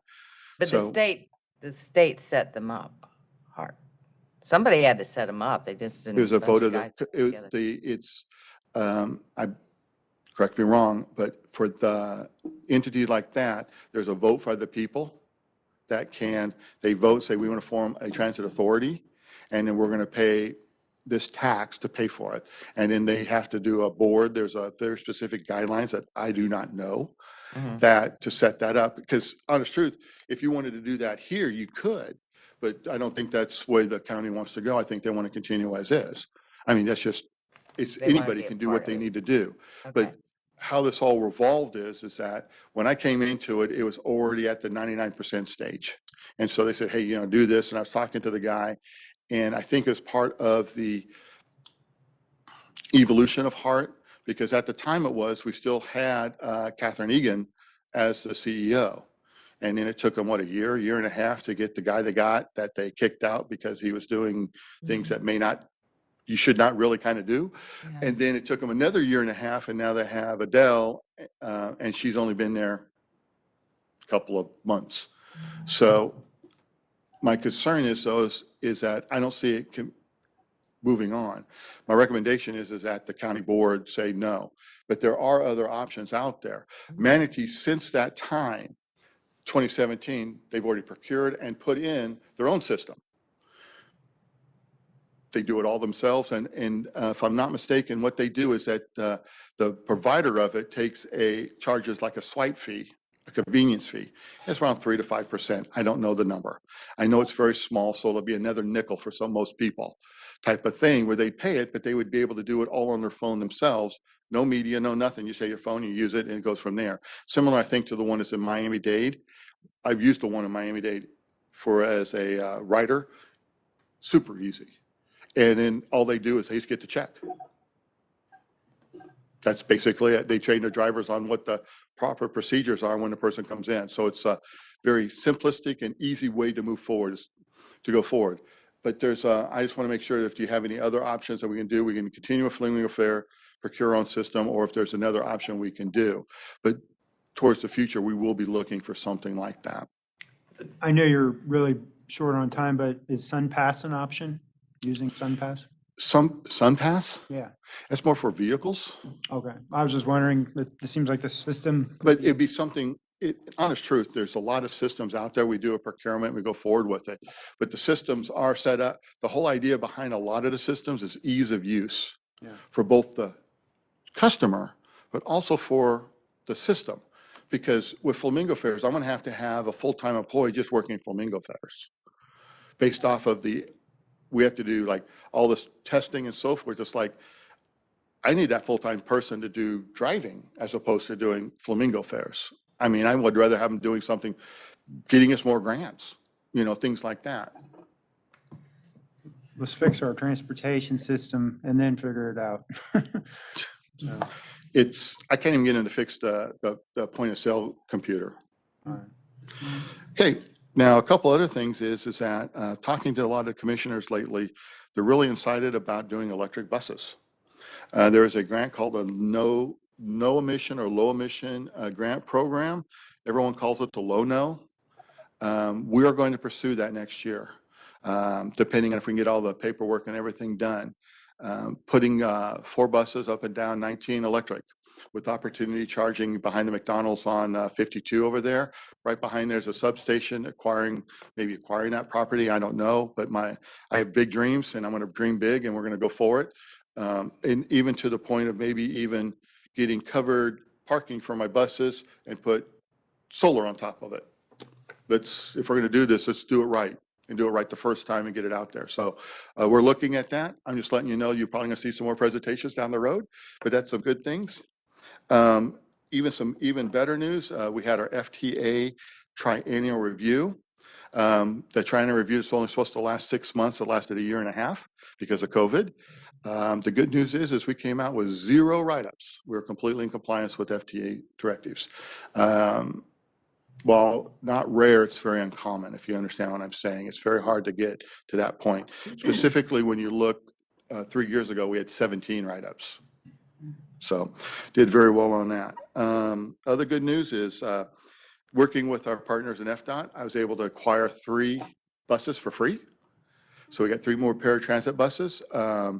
Working with them, they were able to get them to us. We drove up and picked them up last week. We just got to get a camera system on it, which I'm waiting for the quote on that. Hopefully it's not going to be more than about 15 total, and get them on the road. And we really need paratransit buses. We also have 3 more on order and about to order 7 more. So we're really getting our fleet up. The problem is we've had some vehicles unfortunately be totaled. Because knuckleheads, they were hit the side and one of them was actually knocked over. Luckily, no one was on the bus but the driver. Driver was fine. But the guy ran a red light and hit our bus, knocked it on its side, and we had to total that one. And literally it was 2 years old, and that was like, that hurt. That hurt. Luckily, no one was injured. He goes, he didn't even get a scrape on his arm on the downside. That's why we wear seatbelts. So, we're getting some new buses out there, and some of them are really, really old and had to retire them. Lastly, just to give you a heads up, we're running a lot of routes down right now. If you didn't know it, if you combine unemployment from Florida and the unemployment checks from COVID, you actually are making $14.38 an hour. Well, unfortunately, our salaries are a little bit less than that, and we're working on getting those increased. So it's very hard to get people. And if you haven't driven through McDonald's and saying, we need, please, we're having trouble. Yeah, it's a big thing. And it's not just Pasco County. It's not just Florida. It's a national issue now. People are getting paid to stay at home as opposed to working. I like some of the ideas. I think one was out there that Montana just recently said, if you work for X number of time, we'll give you $1,200 out of the fund as opposed to paying you to stay home. We're working hard to get that, but we have routes down. Unfortunately, we just don't have the manpower, and I'm not going to jeopardize safety to get a route out. So you'll just to give you a heads up, next week, the 18, we're just going to have to stop it. I'm in running to 41 just because I don't have the banning. The good news is we're still able, with the downward slope and the low impact of the ADA folks, we're able, the paratransit, we're able to still move some of those folks over and help out, but we're getting to the point where it's critical. We're about to become our own third-party tester to teach people how to be a driver and take them all the way through and get them their license, their CDL, Class B. So other than that, it's been a long day. Yeah. I appreciate your patience on that. Any last questions for me? Yeah, can you do one thing, and not now, but for the next meeting, can you give a report on the bus stops? A few years ago, there was a proposal to put bus stops in that were covered. It was going to be paid for with advertising. It was a grant or something. Grants, 2 grants, Okay. paid for Pasco. All right, but those bus stops, those are brutal. We're getting those people sitting out there in the middle of 90-degree heat. I can give you exactly what the issue is right now. Well, I was going to ask you to instead of the issue is maybe give a report about it in the next meeting to kind of give more of a comprehensive, like looking back, looking at the current and looking forward, and then maybe some solutions. Well, I'm not gonna, my concern is that I want to put a bus stop or a shelter out at a location, and then the new study comes along and says, we don't need that anymore. That would be my first concern. The issue, though, that we're running into is, besides people, if you didn't know, we're averaging about one every other month. Somebody is running through one of our bus stops, bus shelters, to the point of one, just recently, the cap on top of it, the cap just fell straight down. That's how fast the guy was going through it. I'm sure there's other stories out there, but we are working on that. It's a procurement issue. We have to get a civil engineer procured to be able to draw the plans to be able to do it before we can move forward. That's what we're waiting on. That's the only thing we're waiting on, really. Well, that sounds like more of something to report on maybe at a future meeting, but it sure would be nice to know. I feel bad for those folks sitting out there and almost want to pick them up, but Well, COVID. well, we have a new bus bench advertiser who's providing bus benches for us. If there's a location where we need to put a bus bench down, let me know. But we are going to procure, and there's an RFP in place.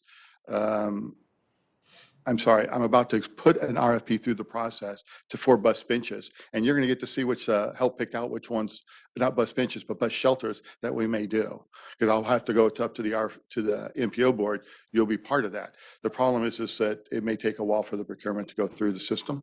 We'll look into solar powered fans blowing into the shelters.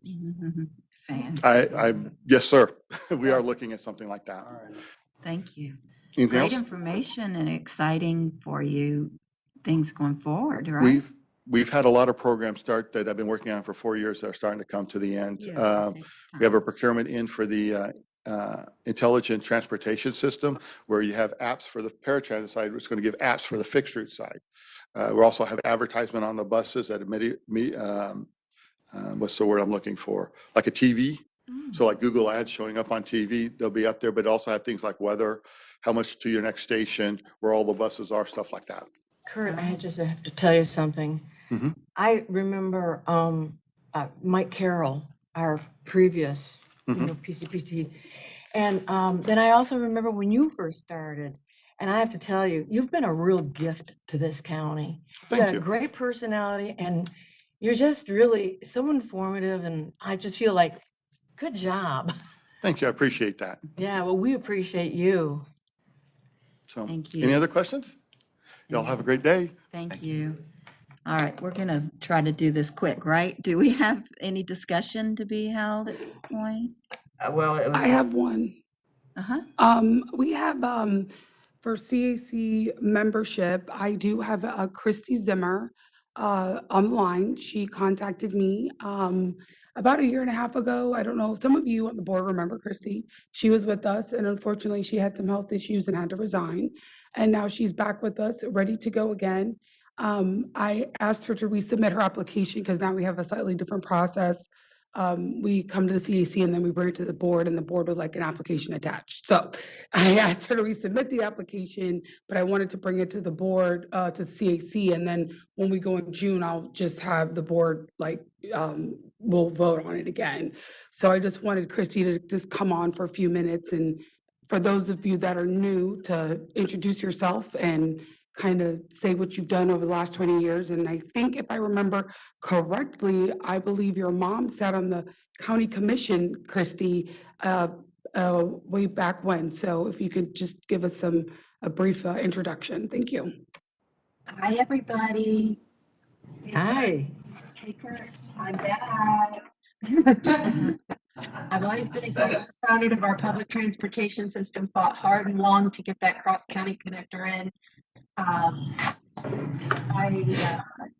had some health issues and needed to resign. I guess it was about, how long did I serve on there? Does anybody know? Because I know it was about 22 years.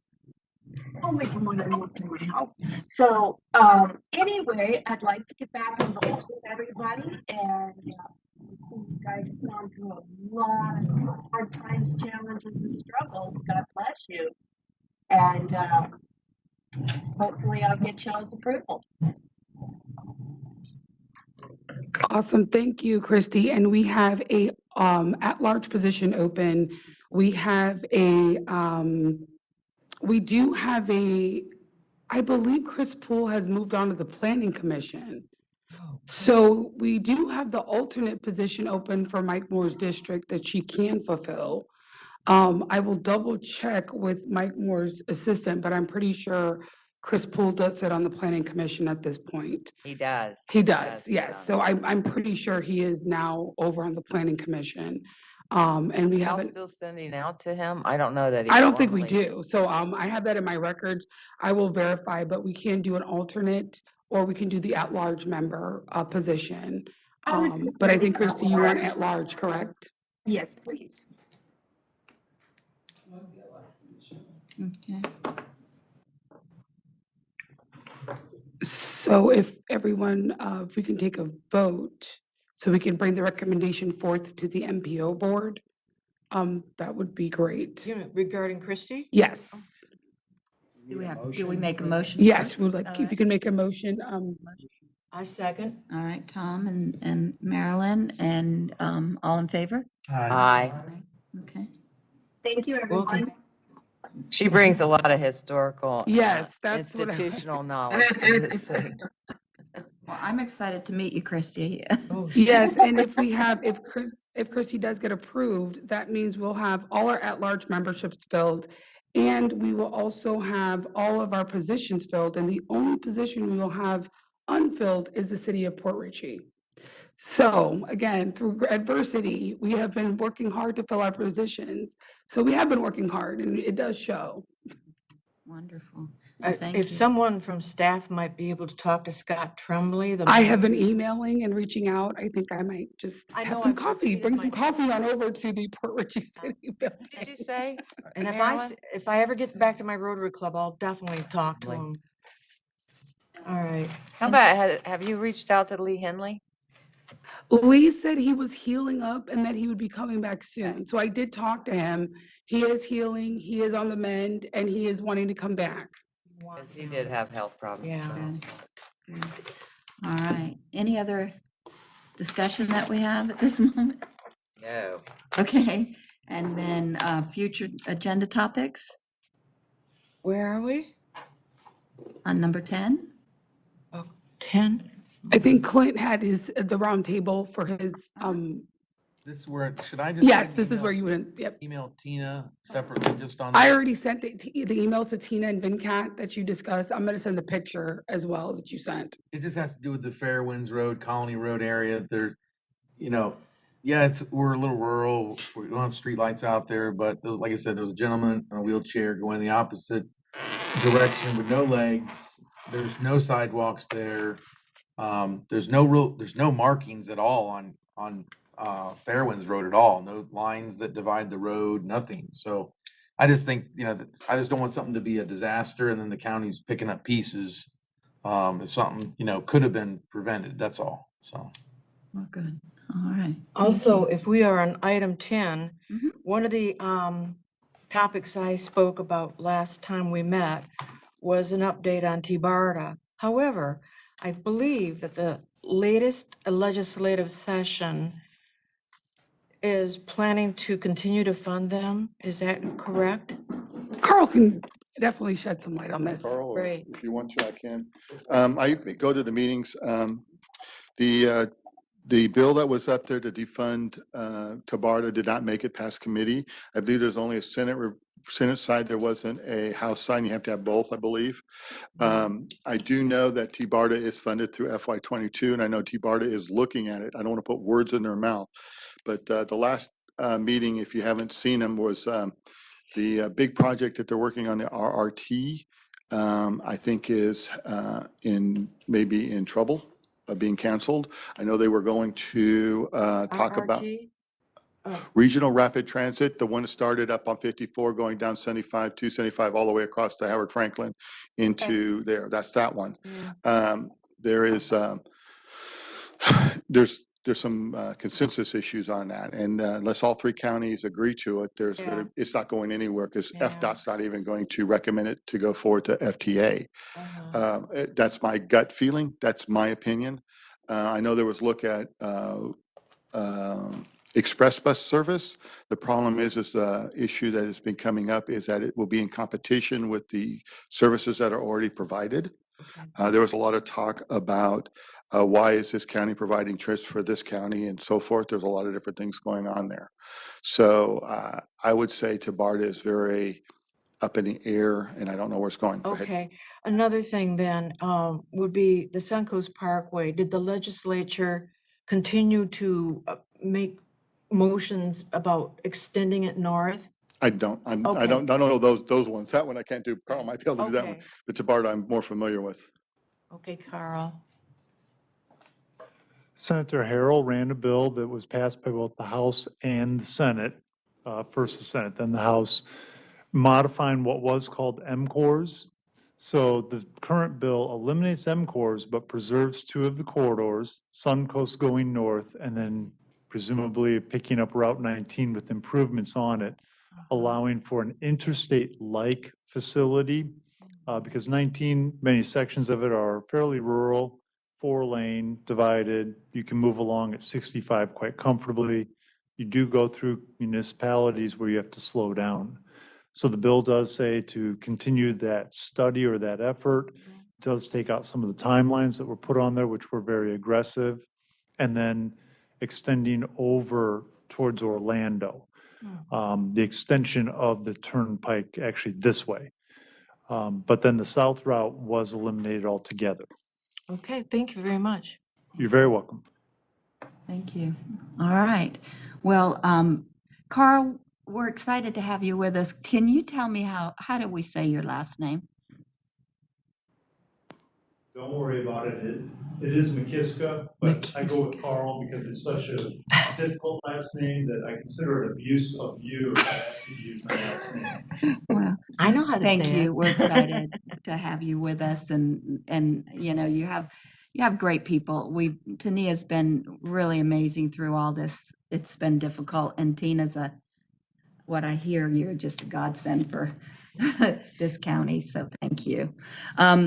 All right, Marilyn, thank you. I know this has been a rough year with all the virtual stuff, but thank you for working so hard, and I hope that I can do what I'm supposed to be doing now. So we're going to adjourn. It's 12:44, right?